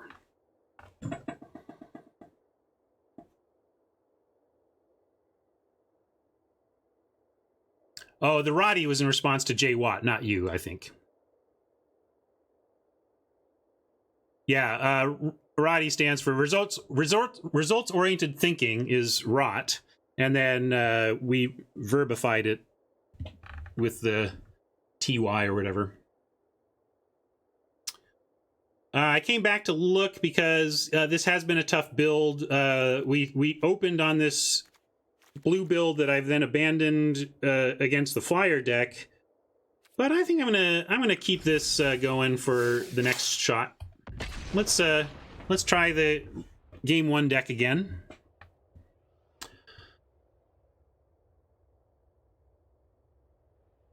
It wasn't atrocious. It wasn't thoughtless. It just wasn't thought completely all the way through.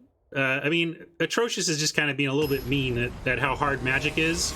We didn't just blindly put it on top. We're like, oh, okay, that kills the pro green, which is super important here. So well, no, it was wrong. I'm not even saying it was suboptimal. You could even punt it. If Dionysus is here and wanted to punt the punt leaving Chandra on top, I'm not even denying that it was a punt. I'm just saying to call it atrocious, I think undersells the difficulty of assessing that spot and kind of suggests that there was no thought to it, but there was. We thought that it was going to help us with the pro green. That was a punt, but too late maybe to call it one. Anyway, whatever. I don't care, but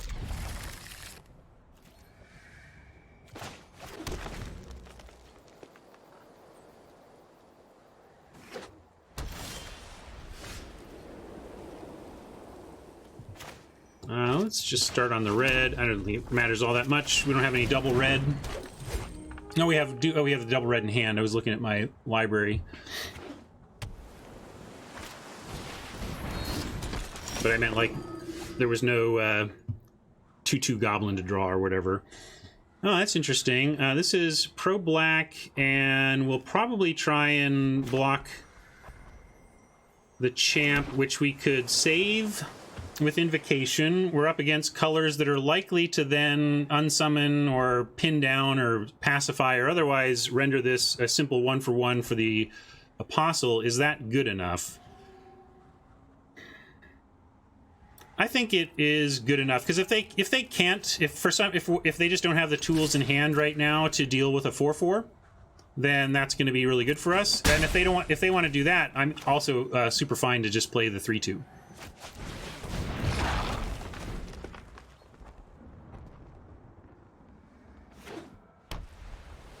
We didn't get a sexy counter out of it, but want to keep curving out, find some land, play the aeronaut probably.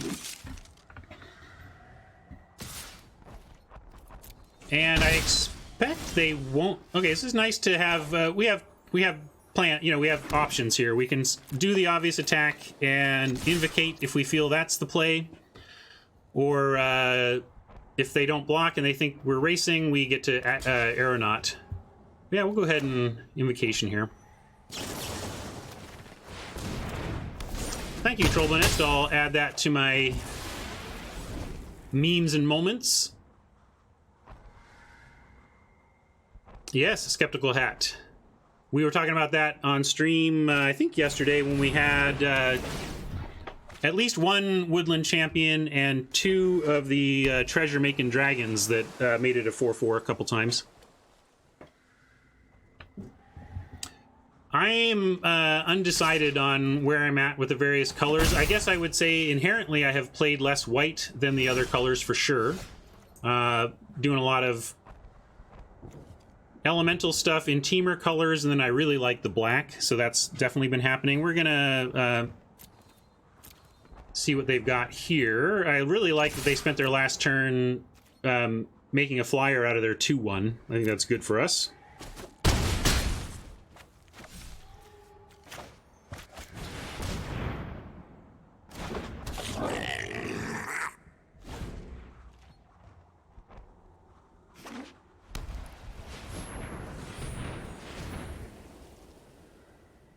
I would say that if Luis Scott Vargas and Ben S agree that white is at the bottom of the list, then white is at the bottom of the list. They're very good players. Let's believe in them.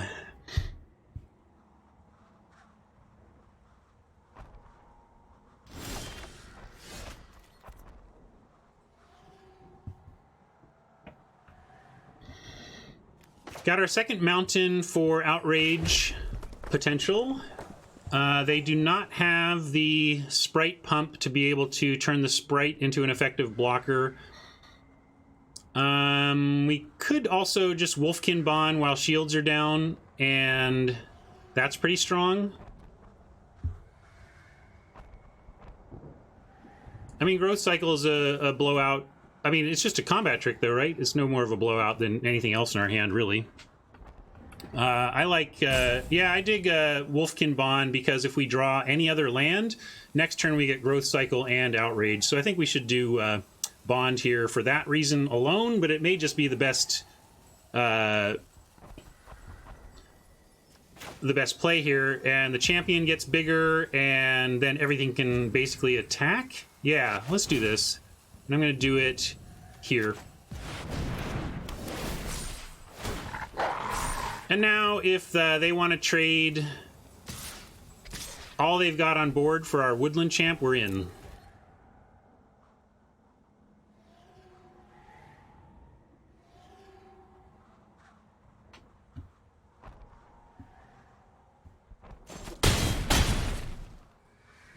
That's bold non-block. I think maybe they just, I don't know what their plan is, but we'll see. Maybe there's something they're going to do here that explains that.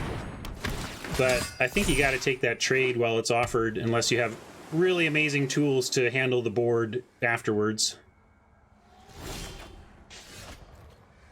And we did get our land, so we have the double shot here that should be enough. We just go outrage, one thing gets through, and we pump whatever doesn't get through.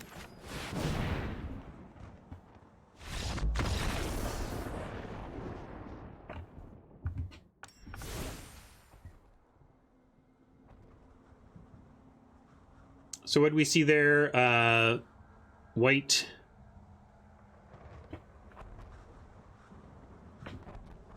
Blue?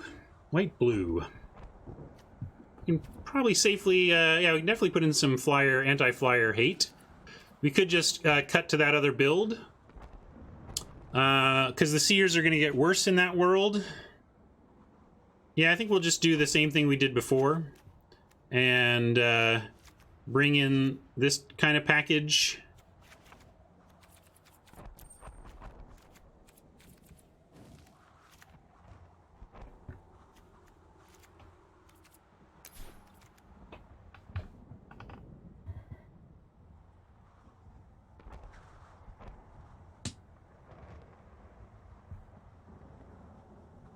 Yeah, we could do the 16 land. I guess that's what we did last time. And then what do we take out in addition? Oh, these gifts were not worthwhile in our new world. And Bird Grabber potentially is. Or Natural End. Let's take Natural End actually over Bird Grabber.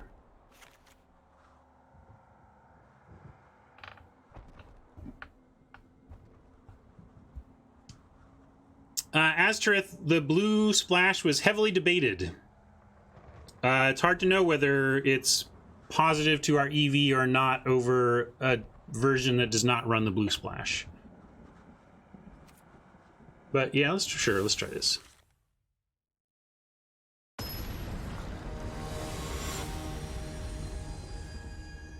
Since they draw a card, they're kind of good whenever. I mean, I took them out here because they basically, I feel like we're going to face flyers and they'll only be kind of drawing a card.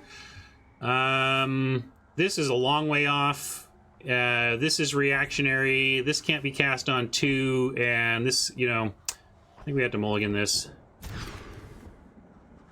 We get to keep this pretty nicely.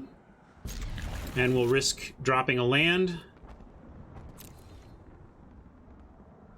And I love the London mulligan. Oh my god. That is so much better than getting randomly 6 of those 7.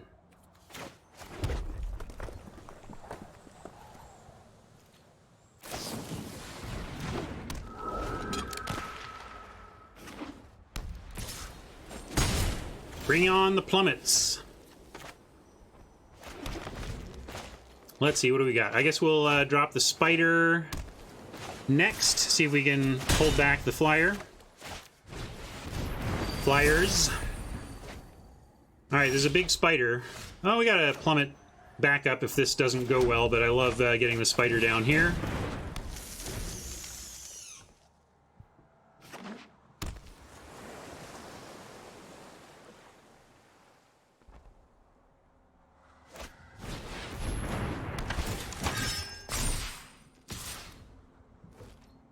Yeah, Cloudkin gets to attack, but nothing else.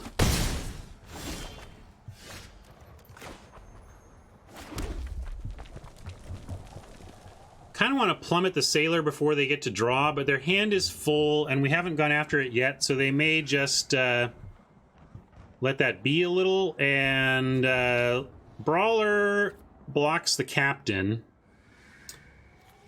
Shaman tries to trade with the Captain, but doesn't use all our mana. And if we draw a land next turn, we can have one of the 3s and the plummet. So yes, I'm going to do Brawler.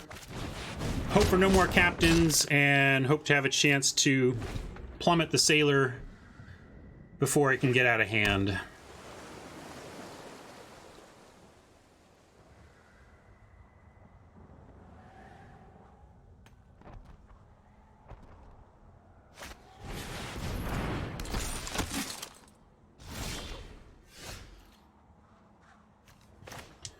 Big squad captain. Big squad captain.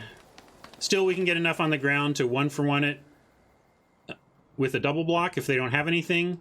And we do get, let's see, we can get Overgrowth Elemental, putting the counter on the Brawler. And we're going to plummet the Sailor before they can untap with mana to draw a card. We could attack here as well as a 5/5, and then they're in the place of trading straight up for the squad captain or the inspiring charge, but our deck is around combat tricks, so I'm going to be patient and see if we can't find some stuff that helps us win combat.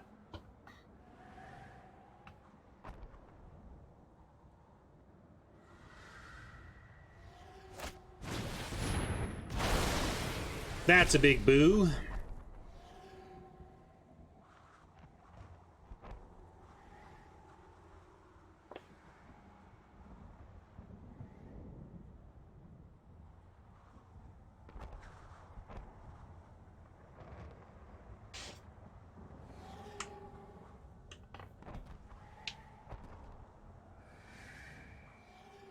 Tanking on this scry, and they've sent it to the bottom. Probably must have been a spell that they didn't quite need, but thought maybe they had to keep because it's a spell. That's when I tank the most. It's like, well, this is at least action. It's just not good action, right? Speaking of not good,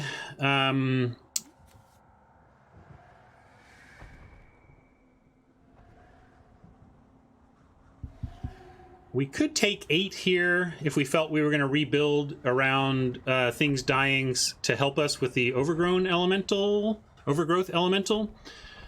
We don't have 2 spells next turn, though, almost no matter what we draw. I mean, I guess we could draw a 2-drop, but, or like,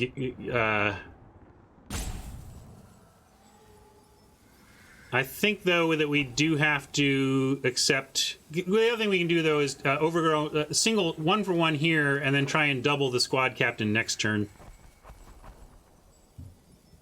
So I am going to take 5, though. I'm going to do it this way.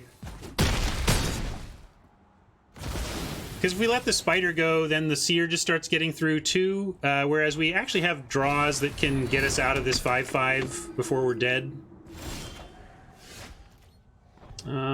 Pup. Gives us a chump.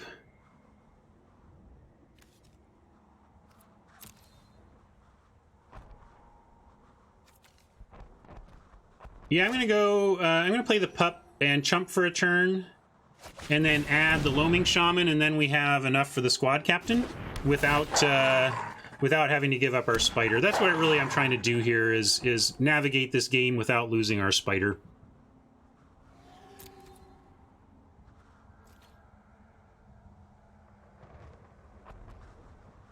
Centaur is a nice card. This one?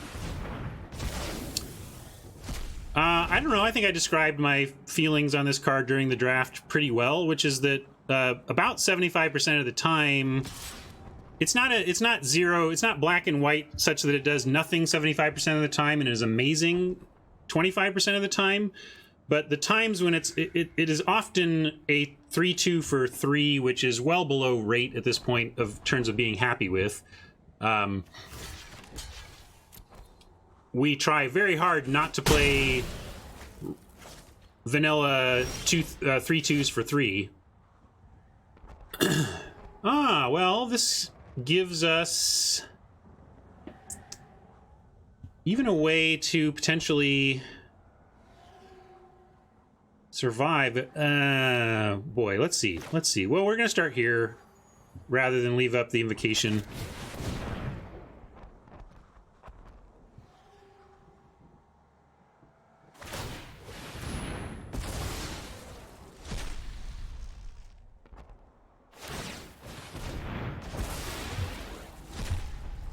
So, in this case, it's literally a 3/2 for 3. That's why it's not great.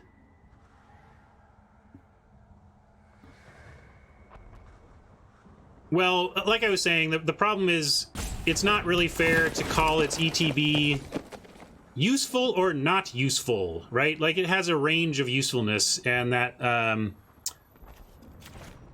range is quite a spectrum, but I think for 75% of your range table, it's going to look pretty weak, is what I'm saying. It's very, hey, you shuffled back that one murder in. That's not nothing, but it's pretty weak, right? It's not great. No attacks, though.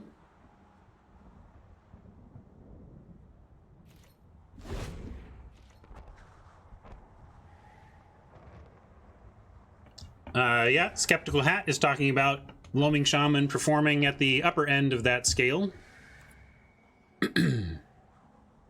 Oh, it's an amazing late draw. That's the thing that, like, it truly is. Its floor, the 0% side of it is this 3-2 for 3, and the 100% side of it is I prevented myself from decking and reloaded with the best 12 spells of my deck and won the game, right? Like, it does get pretty amazing about how good it can be. This is interesting. We get Awakener and Invocation potentials. Currently no elementals, though.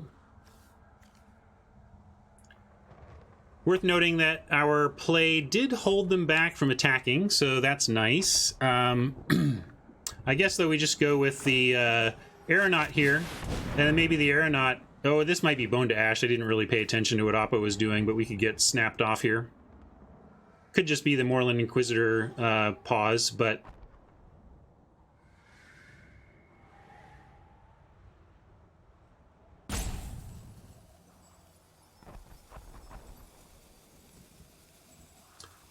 Well, a D floor that has upside usually nets to a pretty sweet card, but it really depends on at what point the upside really starts kicking in to matter. And I'm suggesting that the upside doesn't kick in until late enough on the curve with Loaming Shaman that it's not amazing. I think we got him super late, and I think it's pretty appropriate. I think they should go in the, 8th to 12th range. Seems like an appropriate place for those to go.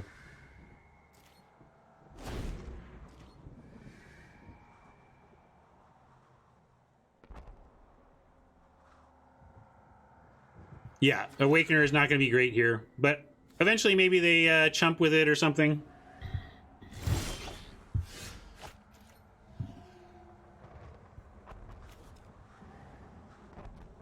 I'm nervous about 6 mana and 3 cards here. But I also feel like at what point, at some point we got to try to get the Aeronaut through and throw the Invocation on it. And I feel like since the Seer and the Aeronaut still trade, we should try.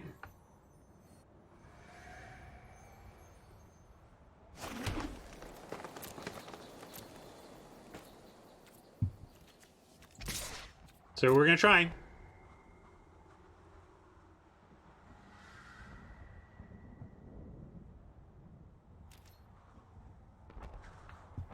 Oh, they're not blocking, though, so we'll be patient. No need to get crazy with the Invocation. I am going to go ahead and play the Awakener.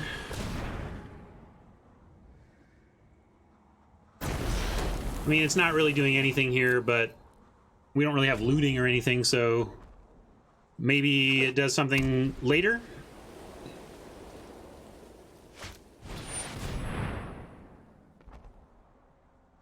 All right, that's too bad and cannot be saved by our Invocation. Probably why they didn't block, they just had that ready. And that's why they couldn't cast anything.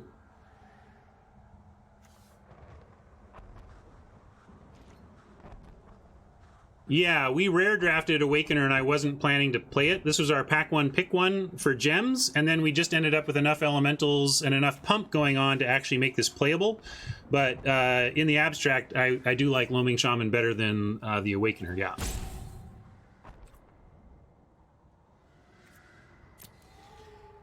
I get it, yes. We have acknowledged that this nerfs this. It is understood.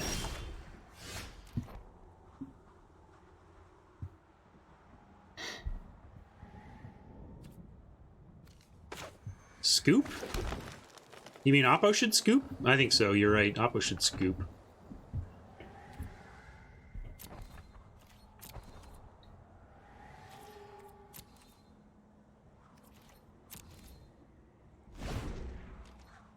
I don't know why they aren't just doing it with their extra mana, though. Maybe they didn't want to go shields down over something? Huh.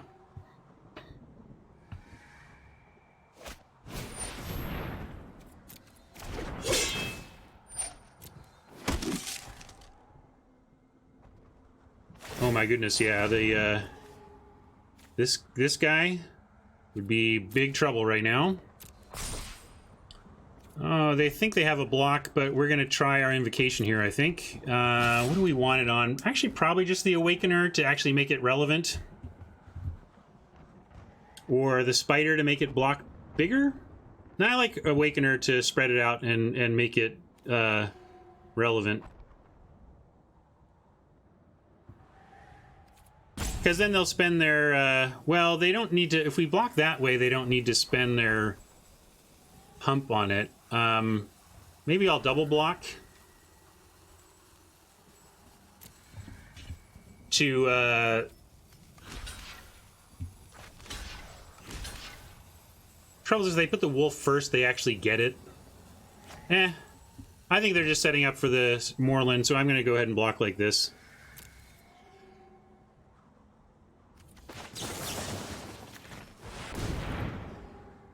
If they've got a blowout play, we just had to do this. Like, it just seems so clear that what they're doing is setting up first strike with that dude that it felt like it was a safe play.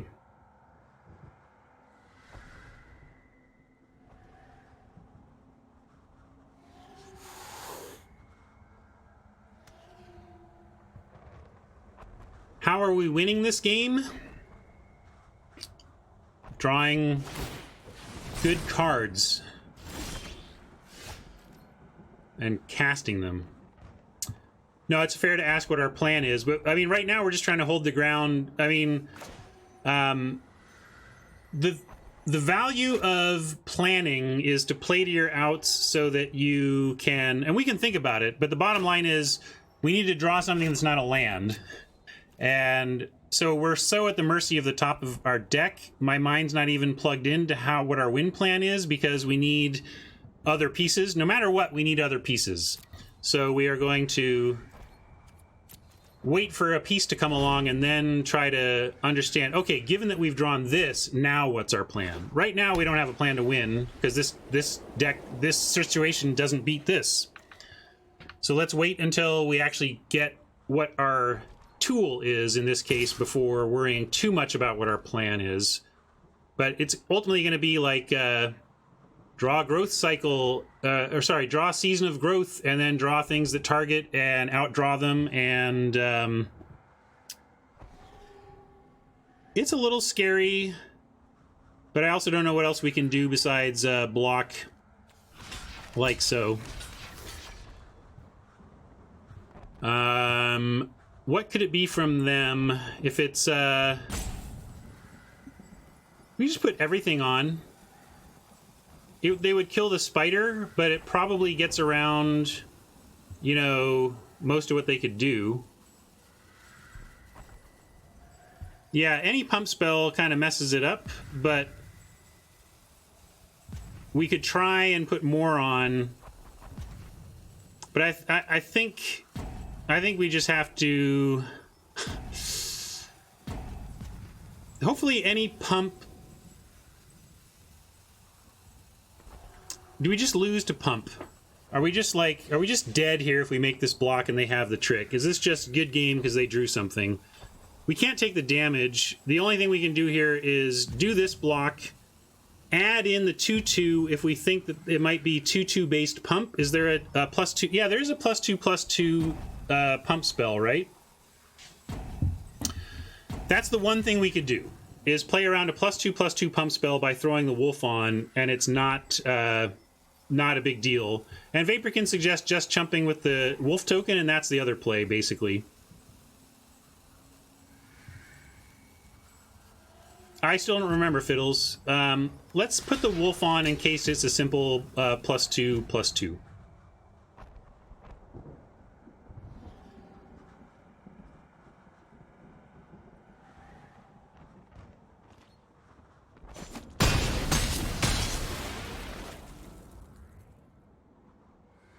All right, they just want to put the blade on the flyer so that it forces a trade with the spider. You are so late, Growth Cycle. Oh my god, are you late? One turn late. Just swap these and look at the blowout we have back there. Oh my god. Well, good news though, we do get to the spider survive. So as harsh as that is to draw after the block we just made, it certainly disguises... it's very well disguised as we block this seer, that's for sure.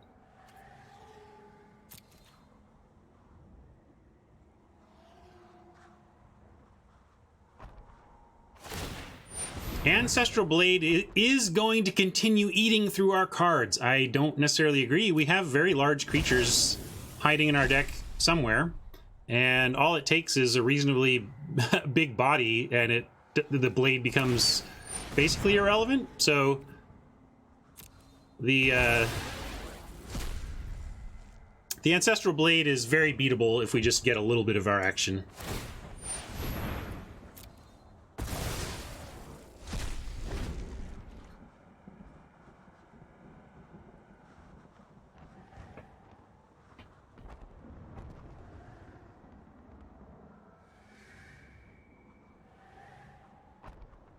And if the blade goes here, we still trade with the wolf. If the blade goes here, we still eat with the spider.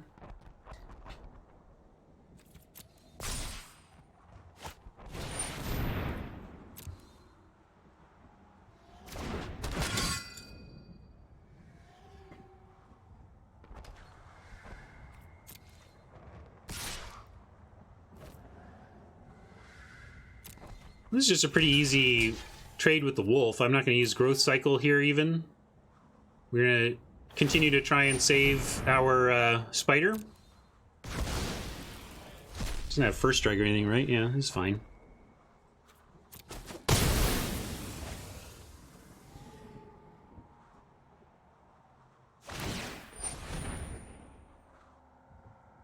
I think they're going to pulse that back? Maybe. I mean, I don't care even too much about that, right? Woodland Champ can come join the fray.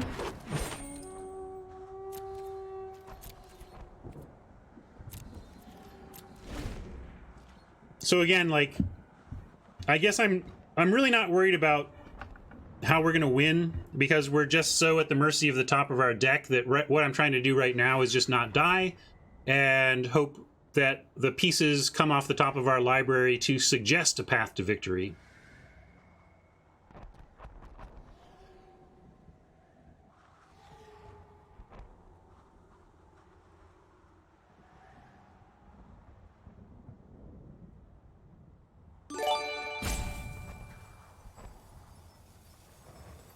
Great Godom says, would be nice if we drew something that costs more than 4 mana. Well, we have exactly 2 things. That would be our Wolfkin Bond and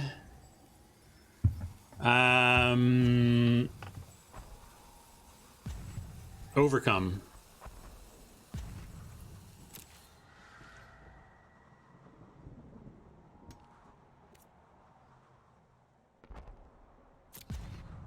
Yeah, we're very low on expensive stuff, which is why we went to 16 lands here.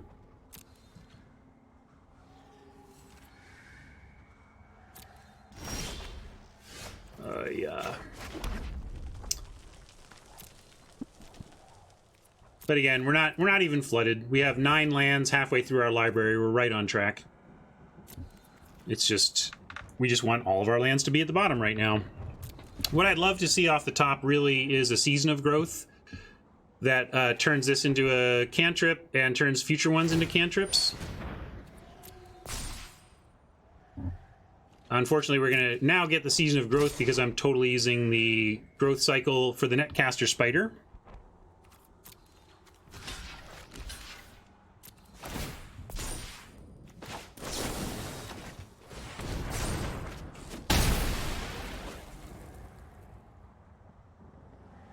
I mean, we're not against black. Like, I like sandbagging lands when we're going to get targeted with discard. We can sandbag now, though, because there's not much we can do in terms of a bunch of draws or whatever. Wow, all the targets.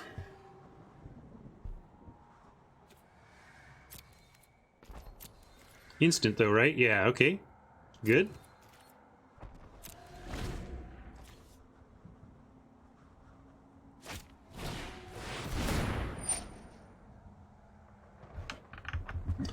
Yeah, that's rough that we got isolated.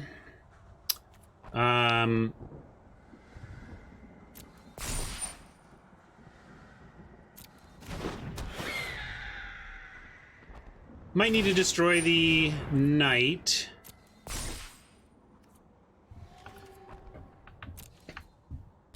Let's see, what do we want to take out? Gotta offer trades, unfortunately. They're just... How are we so far behind? Did they just outdraw us? Like, did they, I guess they drew a card off Cloudkin. I feel like we have the same amount of land, but we're just miles behind. This isn't first strike, is it? Right? Okay. Yeah, I guess we just have to take out the bigger thing right now. But we're just going to lose to flyers is my big fear.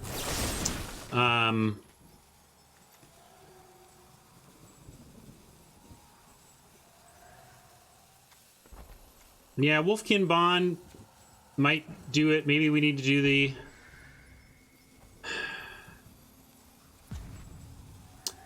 They did get mileage out of the weapon. I do like the card. That's why you like it. It's a 2/2 for 2 with very significant upside, being able to throw this around. Unfortunately, we just didn't draw a lot of our deck that nullifies that. It's 1 point of damage now, but we have better chances of holding the ground than the sky. So I'm actually going to take out the flyer.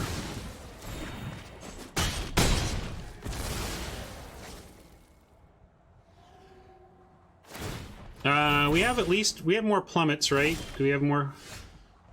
We have 1 plummet left. We're just drawing land at the wrong time here.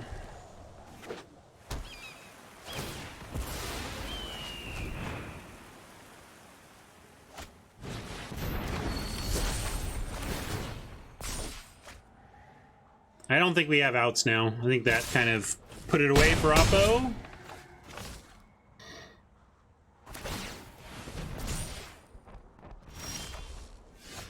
Yeah, thanks, Deck. That's really sweet of you.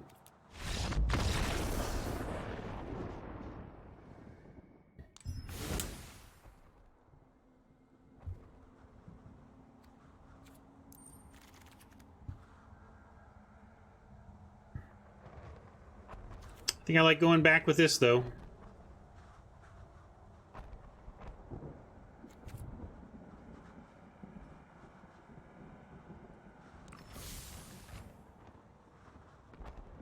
On the play, we're going to get a beautiful draw, curve out, and smash. You ready for it?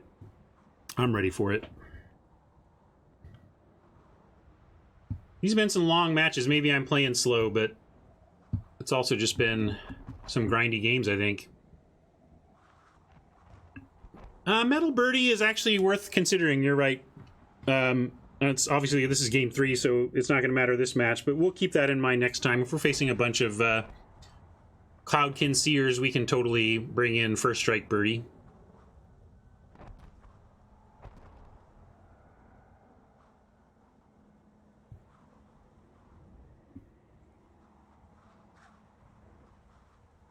The O3 Mana Dork.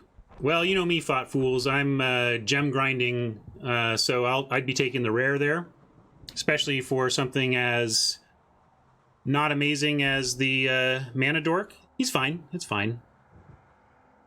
But if budget is no issue, then though you probably want the Mana Dork. Or if you don't, I mean, some people like me, I like to play economies regardless of their impact on my quality of life. You know what I mean? I find economy gaming to be fun in and of itself. So that's, you know, that's one of the reasons I play this free-to-play account. I really like to see what I can do with it.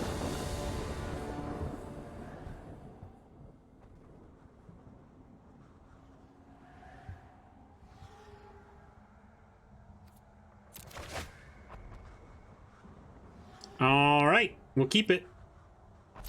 Got a lot of answer cards and a finisher and only a couple of early cards, but we got a 2 and a 3 and both our colors, so All right, that's good too.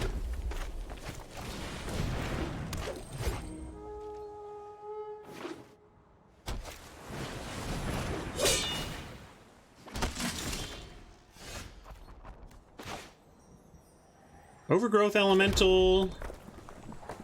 Actually, I just like, let's go attack, and then we can natural end the blade if they want to try and block. It's, yeah, I'm gonna do it.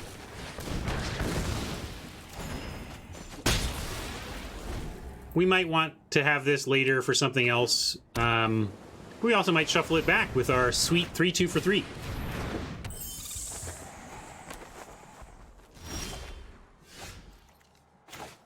Lucky enough to find land here. Oppo does have pump available.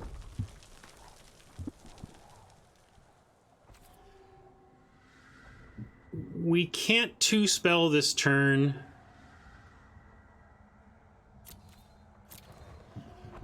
I am going to invocate.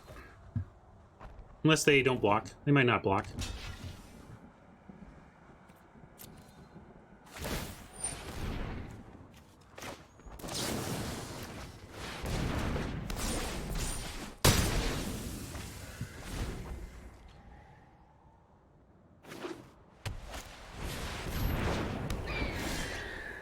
Yeah, that's no big deal for us. In fact, we can still plummet it. Although no need to even plummet it now. We may see a better flyer to target.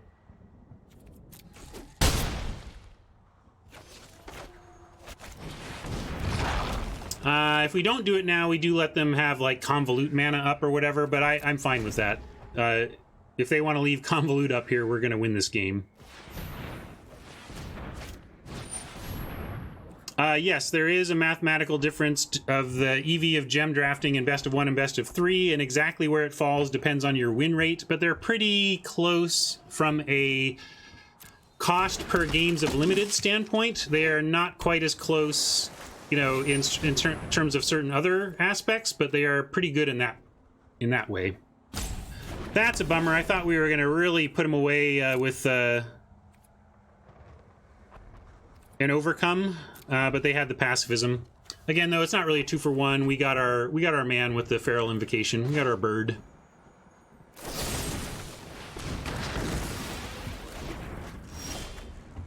Hey, what a nice draw. Good timing, Chandra, my friend. So much to do, so much to see. I'm fired up. Okay, hold on. I'm gonna try something new. Wow, this version of Chandra sounds like Kimmy Schmidt.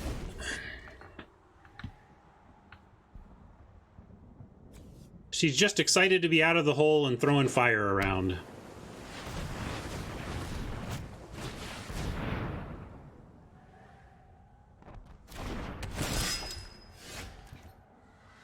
We don't mind that play at all. We're just gonna send another shock. Toasted.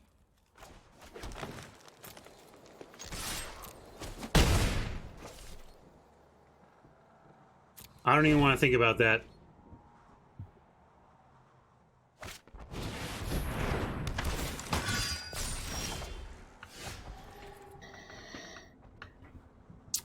This is an elemental. We can give it... Make it 4, 5. We can make it 7 power, and if they don't take it, that's... Or if they take it, that's pretty brutal. What do you think of that play? I mean, certainly we're doing this. Let's burn brighter.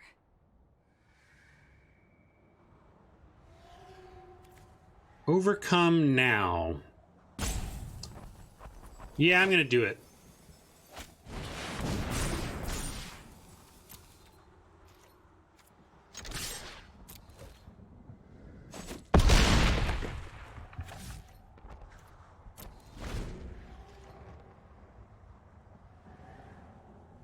Because if they want to go at Chandra, they gotta leave no blockers for the elemental. Which is one reason I did that, even though it wasn't lethal. but let's see what they have to solve the elemental problem. All right, how about our pump? Or a plummet. Plummet, also solid draw. Yes! Nice. Got to par, got to gems.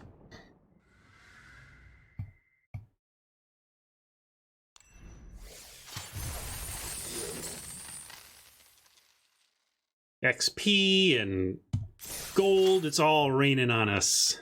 Yeah, that one lined up pretty easily. That showed why I really don't like that knight. I don't know. I've heard some other much better players than me digging on the knight, and it does have its role in, I guess, long grindy games. But man, when you're dropping a 3-mana 1/1 that can't do anything, and you're up against an aggressive start from your opponent, that just feels terrible. Par is just the line where we set our expectations. Par is about expectation setting for win-loss. It's not about, it's not related to prizes. It's related to expectations of our deck. Which is, it comes from golf, where golf courses, each individual hole has a par associated with it to set players' expectations of how difficult the hole will be.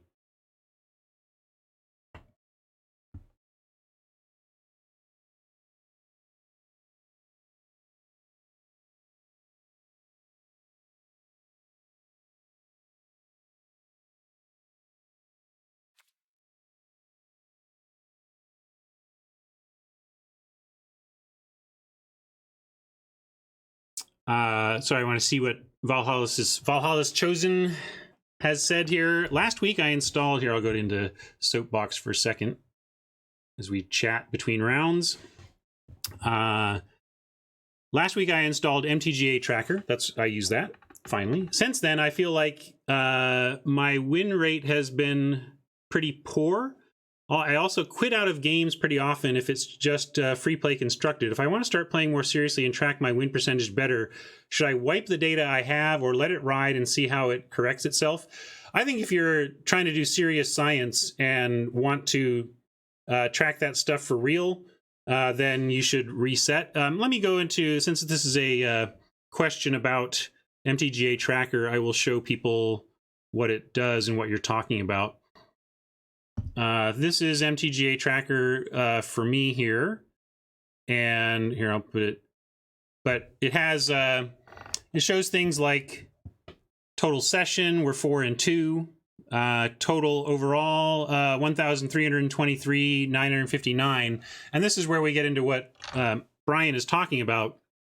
This is not my win-loss record. I scoop so many games because it's like, oh, my wife came home and this constructed game doesn't matter. Or I'm just trying to, I don't even care about winning right now. I am playing my 1-mana cycling blue spells to complete a blue quest, right? So there's all sorts of reasons that you might take losses that you don't consider really counting against your skill level.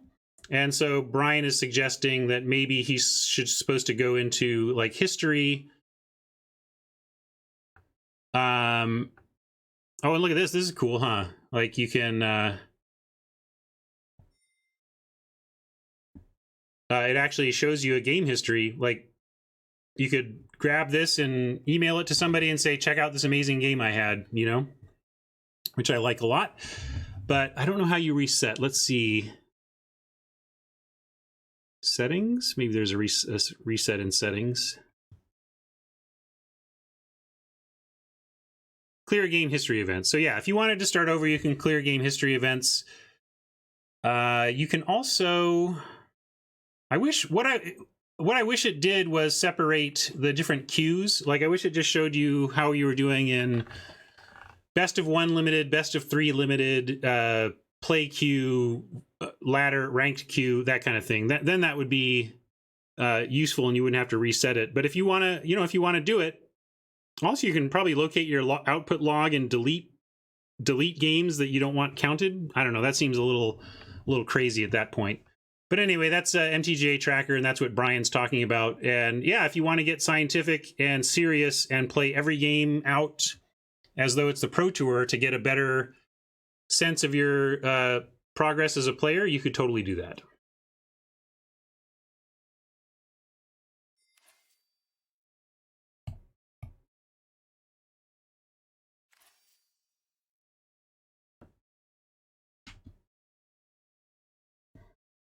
Thank you, Raptor. I'll take a note of Raptor's spreadsheet on the value of the Mastery Pass, so you can put in what level you think you're going to be and get the value out of it. So basically what I asked for at the beginning of the stream, you just went and did it because you're awesome.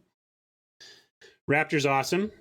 I'm actually, so I now owe Channel Fireball an extra article because the article I published for them yesterday is now already out of date.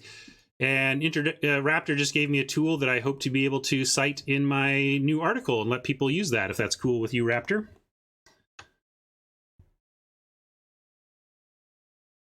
What encoding software do I use? Your scene transitions seem pretty quick. You mean like from here to here and stuff? This is, I'm using Streamlabs OBS, and it has a system of shifting which overlay you're using that's pretty instant.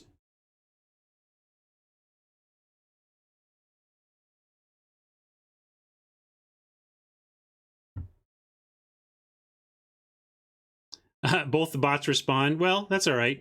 Anyway, here's the, we'll try it now. If you go CFB, you get 2 links to my articles at CFB, and hopefully by this time tomorrow, there'll be a 3rd article up there, or an update for the 2nd one. Oh, whether or not to splash the blue, which is funny because our deck 1 has Portal and 2 Cloudkin Seers, but we have ran into heavy flyers in both of our matches so far, and my response to seeing heavy flyers across the way has been to ditch the blue and bring in our nice anti-flyer package and the Overcome and the, you know, and just kind of deal with the flying that way. So it's funny, we haven't really played much blue because it's only been in our game 1s so far. I don't know what I changed, but we'll discard. Yes, they have a quick update on the Mastery Pass.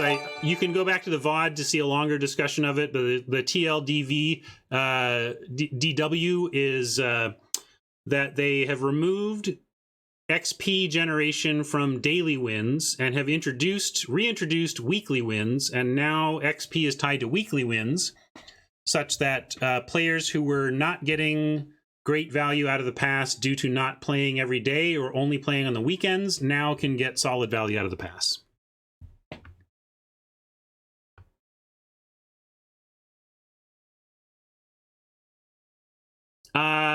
No, there's no particular reason. If you want to suggest alternate third-party tools that do both what I was showing you that MTGA Tracker does and does other stuff, I'm happy to check it out. I'm just floating around the internet, grabbing stuff and looking at it, and MTGA Tracker did some good work for me right up front, so I plugged it in and kept using it.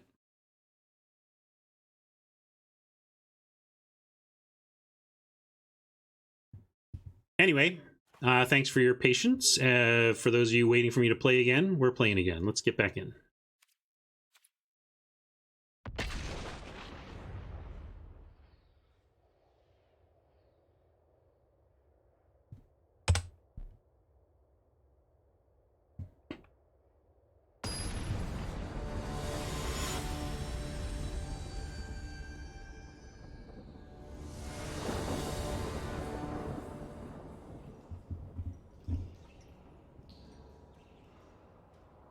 Untapped.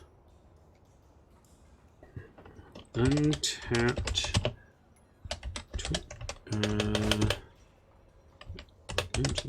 Arena. All right, I have noted Untapped. I'll check that out. Hey, look, we're going to play a blue card, everybody. And we have the combo that made us decide to actually run this Thunderkin Awakener. We picked Thunderkin Awakener, pack 1, pick 1. Not expecting to play it, but then ended up in an elemental deck where it was actually, it could make the cut.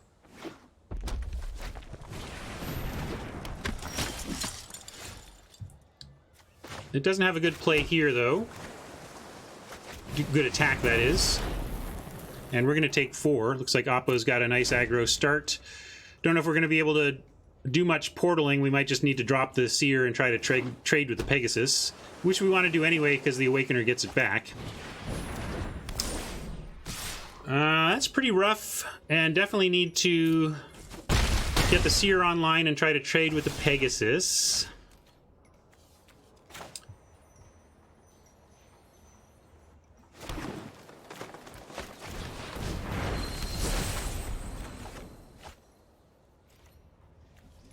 Not blocking with this yet, so we'll be attacking.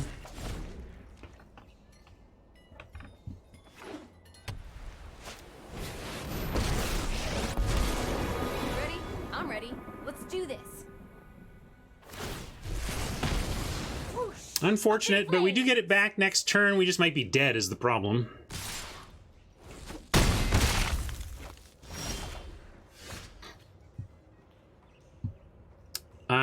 Okay, this gives us some play so that we're not completely, totally, utterly dead. The question is, well, let's start here. We're definitely going to go like this.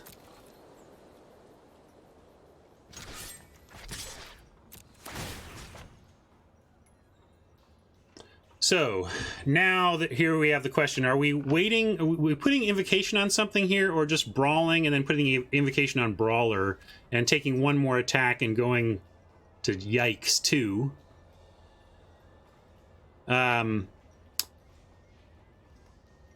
So, I think, yeah, we should just send them both at Chandra so we're not dead. Ooh, not bad. If we can survive the turn. But I haven't given up on you. If we do this, we only have 2 mana, and I don't like that. Let's brawl now. Let's brawler. Come on. I mean, we are probably going to 2. It's okay though, if we don't get shocked. And if we get shocked, we decided we couldn't beat that and weren't playing around it. But we have a plan, and that's the best you can hope for.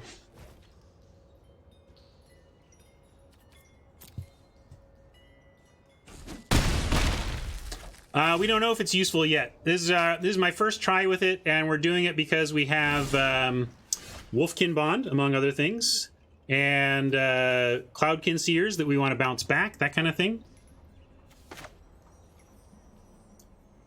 So now, how do we not die here? We're going to have to go Gift of Paradise, and then we'll surprise them, and hopefully just take a game where they thought they were gonna win, and we just end up winning it instead. So we're gonna hope that this resolves.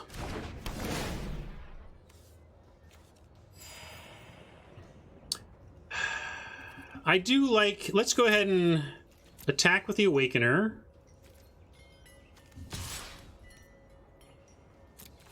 I should have done that first, but I guess I like having we wanted to do that first so that we had the 3 mana in both situations, basically.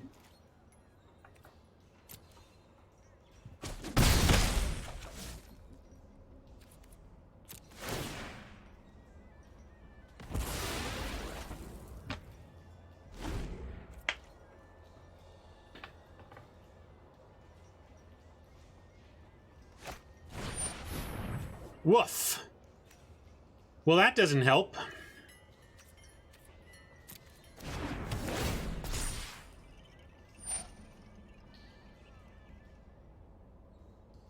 All right, you did it, Oppo. Let's beat this deck. I don't want to lose to that glaring nonsense. Glaring Aegis. That's some baloney. But we may need to ditch the blue again just because we're under such... this is a pressure deck. I don't know if anybody said that, Hat. Did anybody say white is the worst color and no one should play it? I only heard that top pros think white is the worst player. Worst color.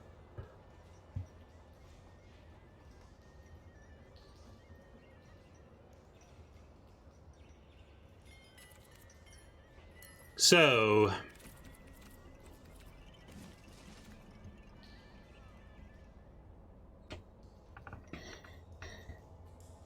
Plummet. Yeah, I'm just gonna do it again. I mean, even 2 plummets might not be correct here. What I really want, though, is the lower to the ground action, like that, potentially that. They showed 1 enchantment. White has a lot of pacifisms. We could natural end it.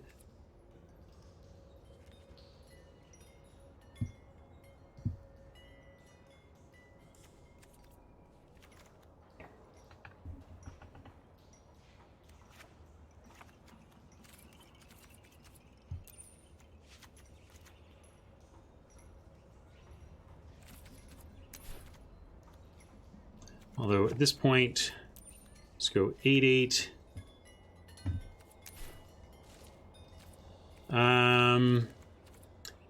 Basically, it's like plummet or this bird grabber.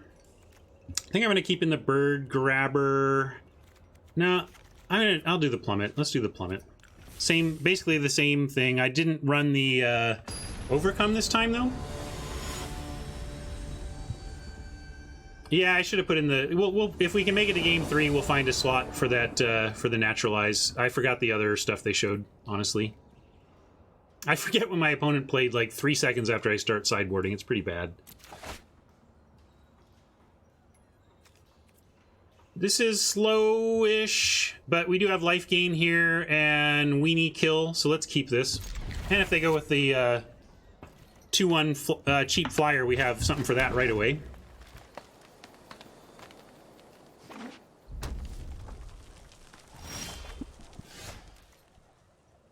Ah, nice 2 instead. We'll take this for sure.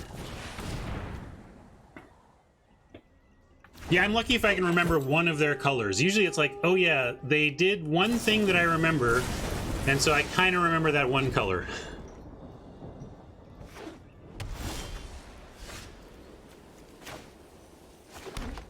All right, gift up a forest.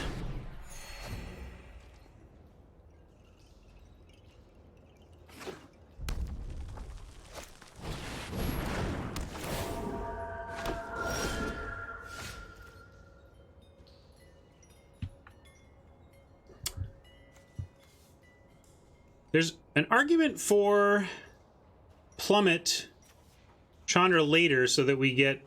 but Chandra actually has a plus, so since Chandra has a plus, let's just do it. I don't know what I'm doing here, but it's gonna be fun. I sure hope you can't handle the heat. Also, the minus to add red could be very good for us as we are a little stuck on... Oh, rough. Are you kidding me? Oppo drops I'll come back even stronger. an island for the splashed Stormkin?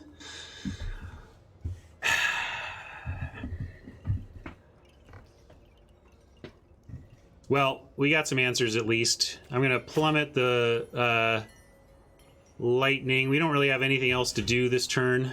We could save the rage, but nah, whatever, do this.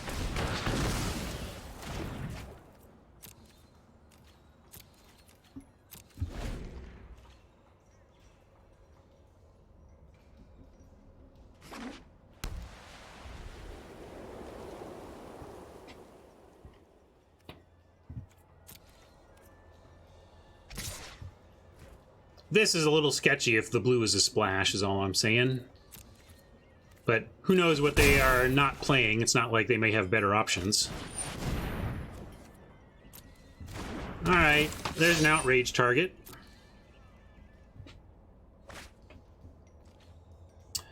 Do you like sound effects on all the time, or just stream, and why? For this game, I like them all the time, because the sounds are good and informative in this game.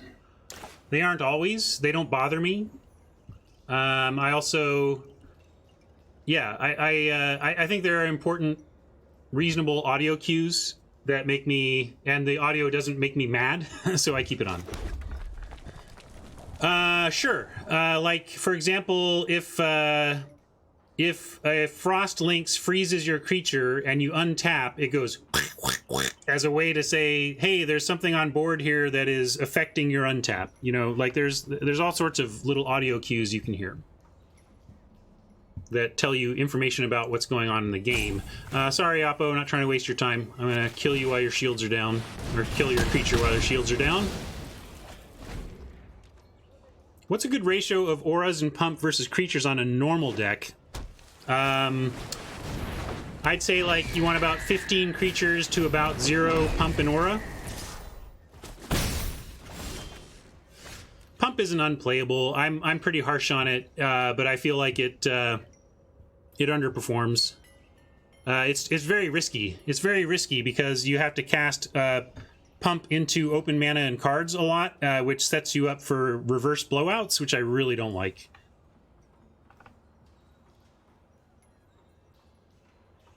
As for us here, we are at 21, but staring at a nice Air Force.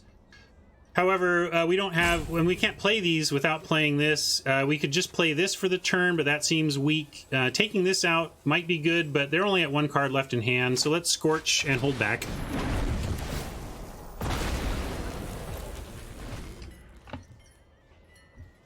Yeah, maybe blue isn't the splash. Maybe it's just straight up 3-color even, and we didn't see a lot of all 3 colors last game. Felt like Boros attack last time, but Warden plus Lightning Storm can make me think blue is more prominent. But then again, we've also seen literally a 1-mana white flyer, and we're seeing like 3-mana red flyer, 3-mana red, so it does just seem like it's an everything deck.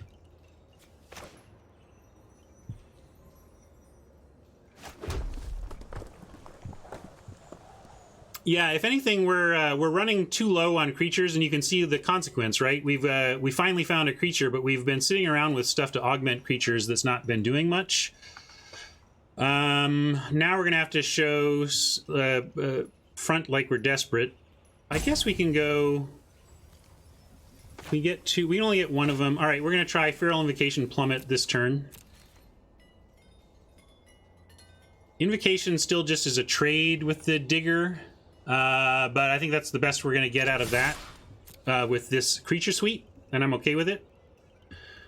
If they're going to do that, then I'm going to Wolfkin Bond post-combat, which is a little weird, so that we can have a 2-drop to threaten the Digger. And I'll put it here in case they use Unsummon.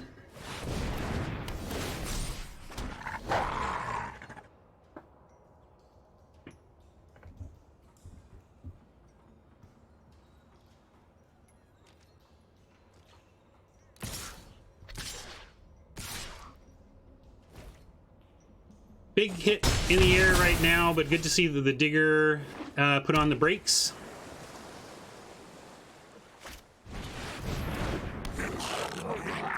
New target for Plummet. And we're gonna attack with everything and then see where the invocation goes. And if not, if they choose not to block, if they think they're winning the race, we do have Cat plus Plummet.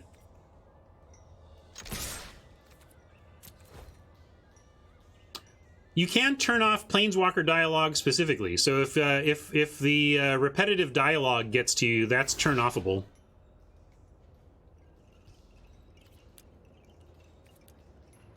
It's the voice one. Just dip that to nothing.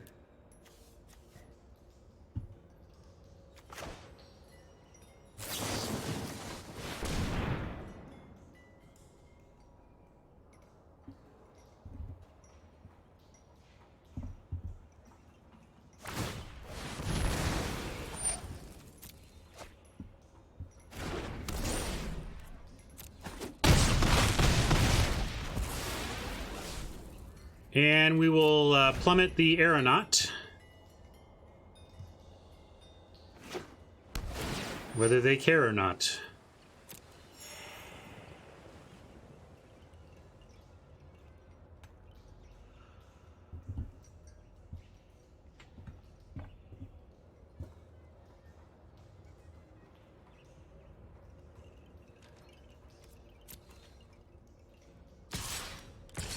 Yeah, I think they introduced that slider with War, maybe, realizing that Planeswalker dialogue could get pretty oppressive.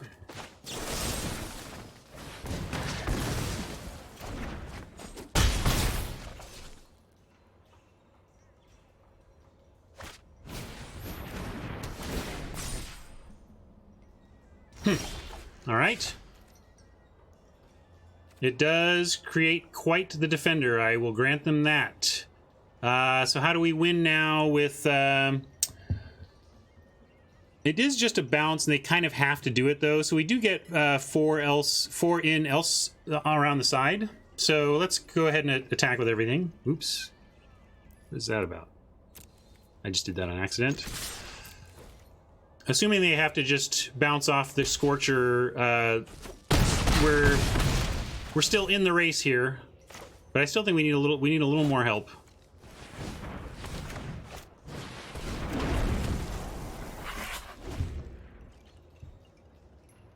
Why do they have to? Because they lose the race if they just take 5 and try to eat our small stuff. Yeah, they could eat a wolf and take 7, but that just keeps them alive for the turn and then puts them in a bad spot for staying alive the rest of the way, I think. I get it, like...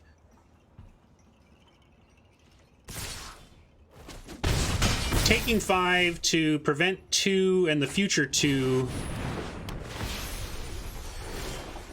Ugh, goodness.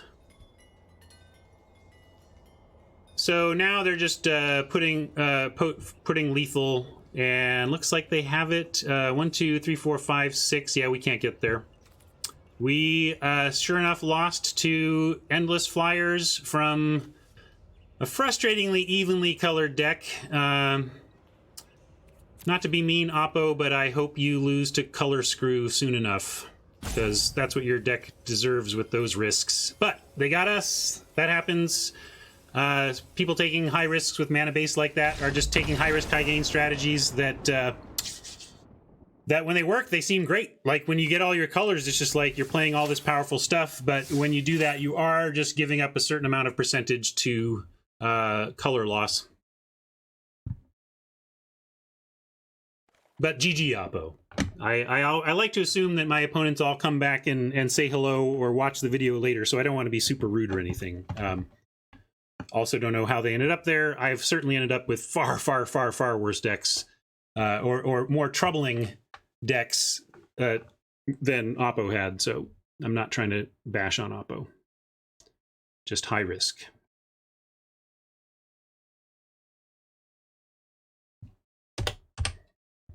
Let's see if we can get gems, even on gems, huh?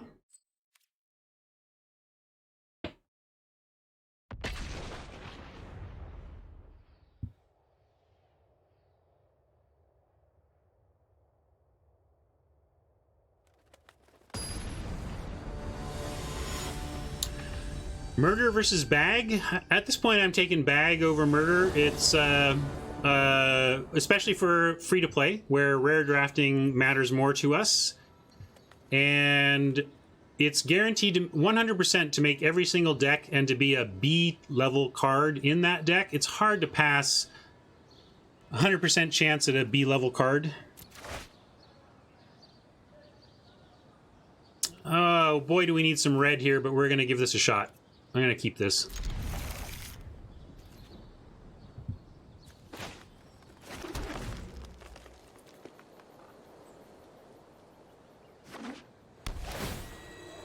Kept Plummet in. No, our deck reset to its Game 1 form.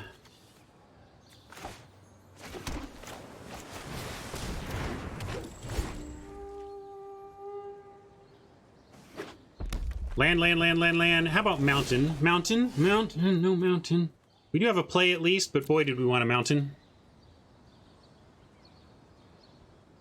No, I guess seasons first makes some sense if we're, but, like for the scry, but, we're just gonna naturally draw some lands. I wasn't gonna, not play out a creature on turn 2 when I had the capability.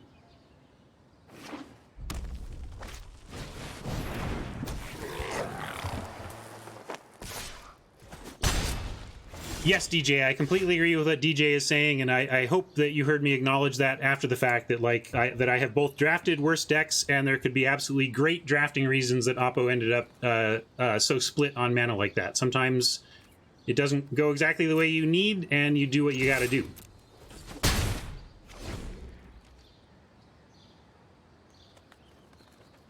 But having lost to the deck that was taking such high risks, yes, the spiteful part of me said, I hope you are punished for your high risk taking.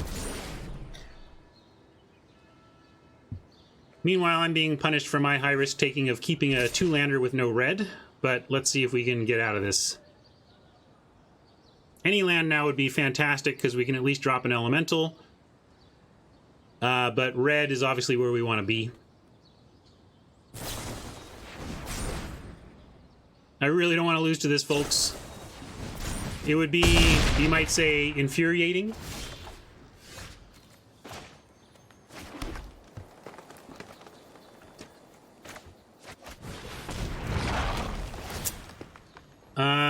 We need more land, but that is not the land we want. It literally does nothing for us except allows us to portal and return something, so we actually have to pitch this.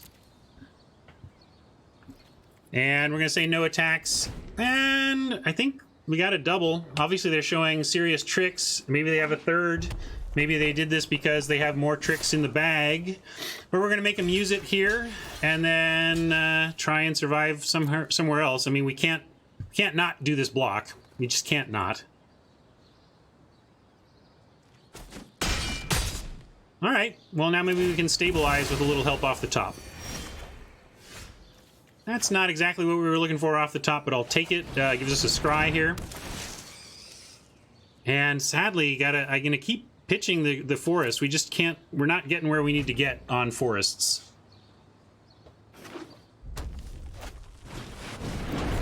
Oh, big boy.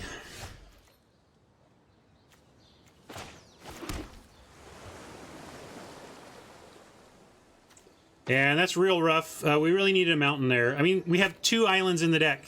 Was it Siratemi who was really against the splash?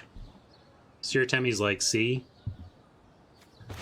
So, as much as I was wagging my finger at our last Oppo, Siratemi now gets to wag their finger at us and say, see, you're taking the loss that you accepted by adding this splash. Because if these were both mountains, or we were at least closer to the outrage, we'd be fine here. Can't block and return, and we're not chumping, but we can't attack into that, so...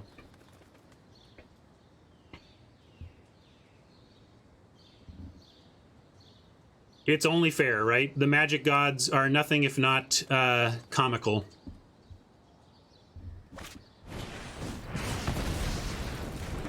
Main deck artifact removal.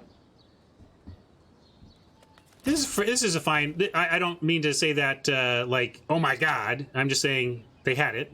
This is actually, because of its dual mode, pretty reasonable as a main deck option if you're low. Which I assume they're playing fire elementals as well. They're probably... Their low end needed a little help.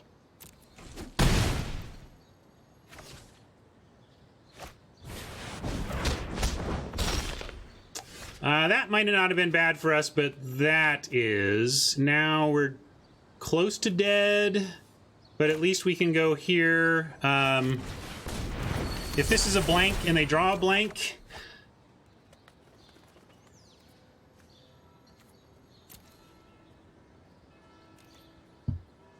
then we might have ways out.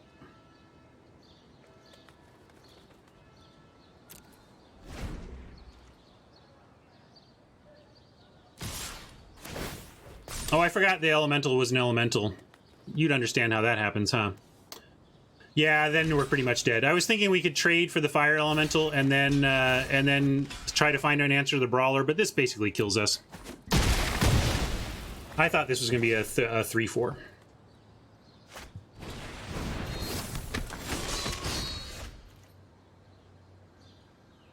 Well, let's do this, and then at the very least, we're going to baffle them. Well, actually, they're going to be like us and not even remember what colors we're playing. But it may be funny that they've seen no evidence of our red in this game.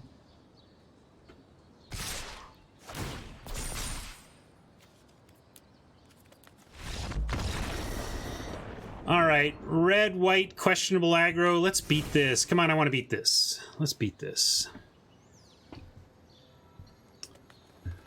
Now I don't want to do this because it's a little slow. Maybe this is like...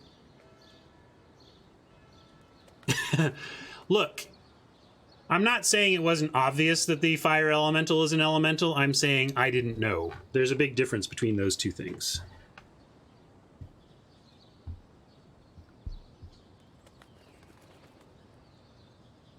Yeah, exactly. Like this cut actually blanks a lot of his cards, and maybe they'll bring in pro blue stuff or whatever.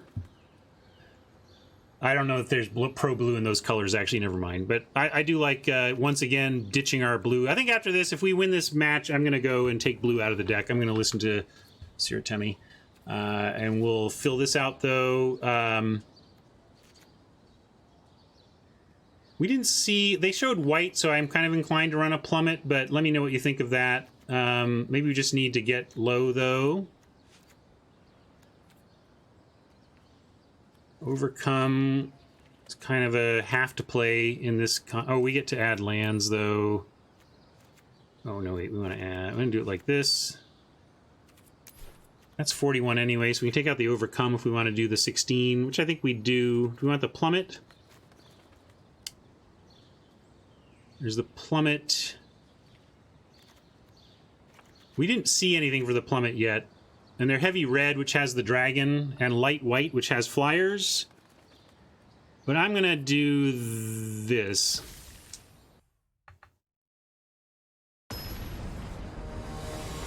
Yes, they do have Spitfire and Dragon. We just didn't see any of them. And it was a close call. I know they have flyers. It was probably okay to play at least one plummet. But... Ugh.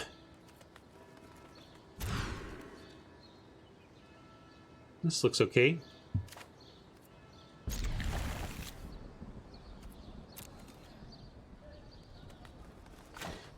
We'll show them the green first since they already know about it.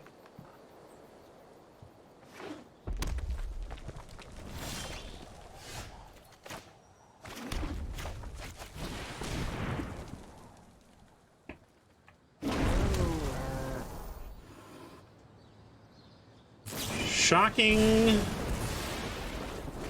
Ugh, they've done that. Didn't they do that game one? Ouch. Really hurts. That's nice, though. Having a turn 3 play at least. And do we want that back in the deck at this point? I think I would... I actually don't want that back in the deck at this point. So I'm going to say... Oh, I gotta do... I gotta submit 0. Yeah, submit 0.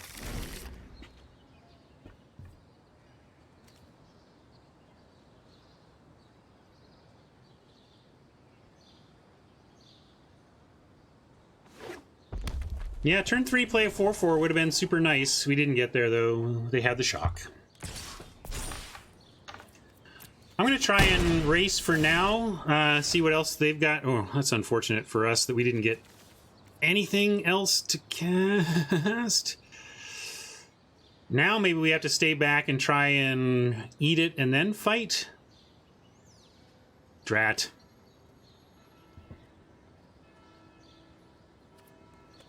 I'm going to attack. I think with this and this, we might be able to surprise him with a out-of-nowhere win here. I'm going to plan on drawing a land here and keep going with the race.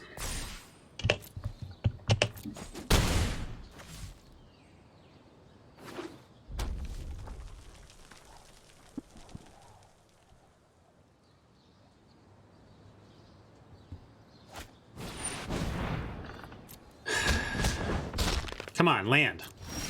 All right, thank you. I'm going to throw a brawler back at him. Well, let's attack first. I would take the growth cycle uncaged. I would take the growth cycle kill here if they want to block. I don't think they will. I think they're trying to race.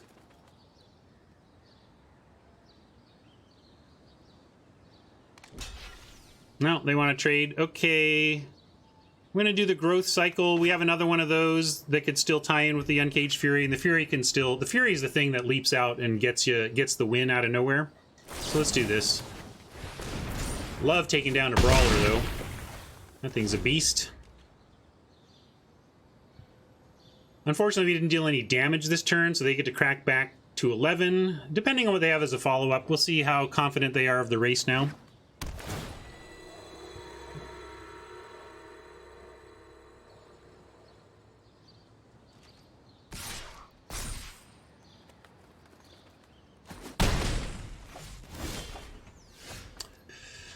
The life helps, and then we end up with 2 mana, which we can't do much with. That makes me want to actually lead with the Brawler. All this mana is nerve-wracking. What are they up to? Are they just... do they have a fistful of white cards, or are we going to be faced with something? And if we get another land, we get the whole gift into Fury option. So I'm going to attack and Brawl. And hopefully the Gift of Paradise, 3 mana, 3 life, will make a difference here in the math that they haven't taken into account.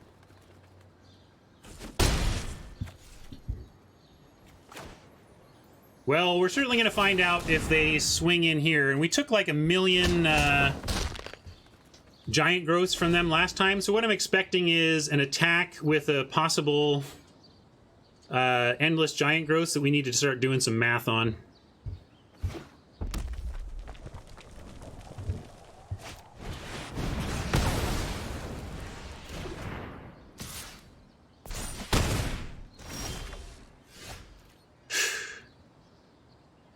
Kind of sad, but if they don't have creatures, the Infuriates don't matter, so I am going to just use the Outrage here and attack.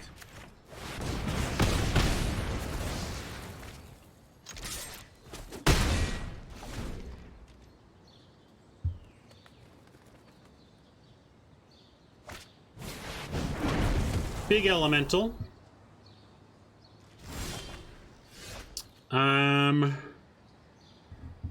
Really worried that they've got a trick-based combo finish that they're going to be going for here. We can Paradise up to 11. 5, 6, 7, 8, 9, 10, 11. That still gives them lethal with 2 pumps. So yeah, I guess we put out the chumps and then see what else we can do. Really wish we drew another land. Yeah, we'll do this. We have the pump. We have the chump then with that. If they attack with Fire Elemental, that may clear the path for these 2 to get through with Uncaged Fury for lethal.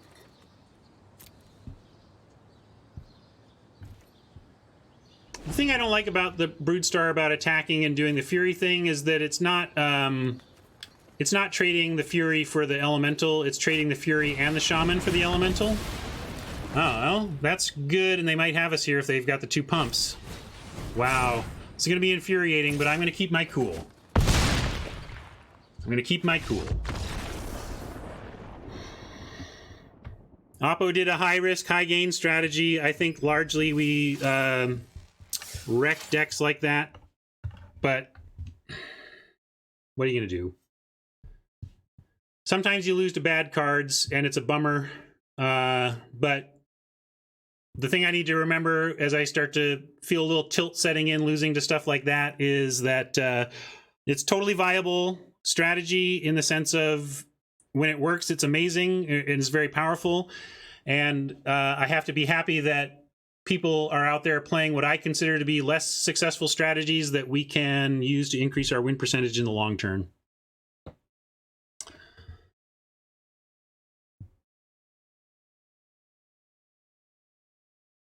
Oh, it's true. It was for strike. Why do I not know what a fire elemental is? I'm sorry. I don't know.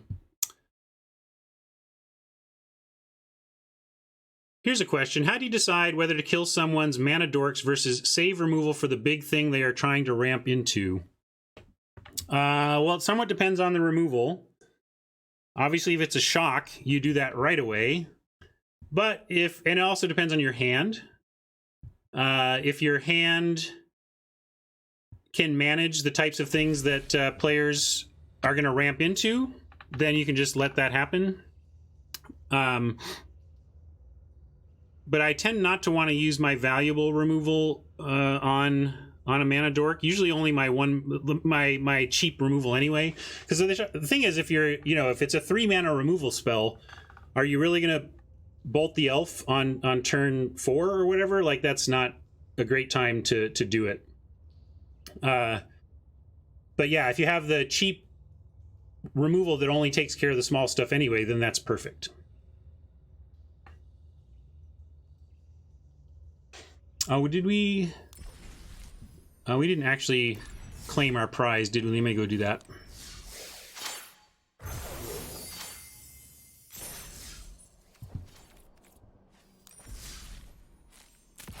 We will open some packs, as we are a little sad that deck didn't get a little more wins. I feel like I'd love to take that match 3 or that last opponent on a few more times.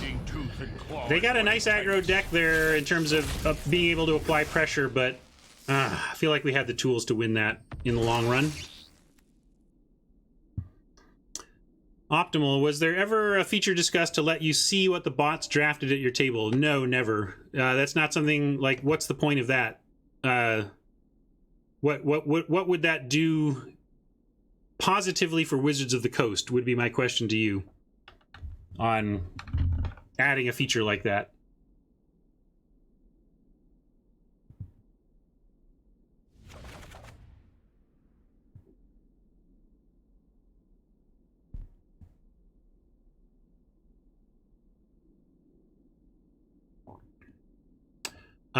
You want to see what went wrong in a train wreck. Not worth it. Like, yeah, some players might care about that and find that valuable, but from the Wizards of the Coast perspective, allowing players to see what the bots drafted destroys any mystique that the bots have would be wrecked. Like, because they're not programmed to build cohesive decks, but a lot of people out there probably expect that, oh, the bots are drafting decks that are fine. But I think people would just see it would expose the underbelly of bots in a way that does nothing for Wizards of the Coast, is what I'm getting at. Yeah, oh man, and the data that people would be producing about exactly how the bots behave would be ridiculous for powering up how to draft against bots. And then it would pit the those who know versus those who don't know, and that's awful. That's why I don't like the whole print run. The print run was annoying because it turned it into a game of who knows this trick and who doesn't. Would love that, Rocky. Hey, as we're kind of starting to chat here, I want to bid farewell to my YouTube friends. I had an idea. I should mention this at the start of the next draft, but I'll mention it now because a lot of people are at the beginning, watch the beginning of the draft. Not everybody makes it to the end like this. But if you're at the end of my YouTube draft, and I was thinking about taking the time to put in timestamps in the notes that allow you to jump to individual games and matches, but I don't want to do that if it's not going to be useful. So it's going to add an extra, some number of minutes per day of cataloging draft videos, but if it would be a useful tool, I think I would do that. So I'm curious to hear any comments from those of you who made it to the end of this YouTube video. And I'll see you guys on YouTube later. Bye.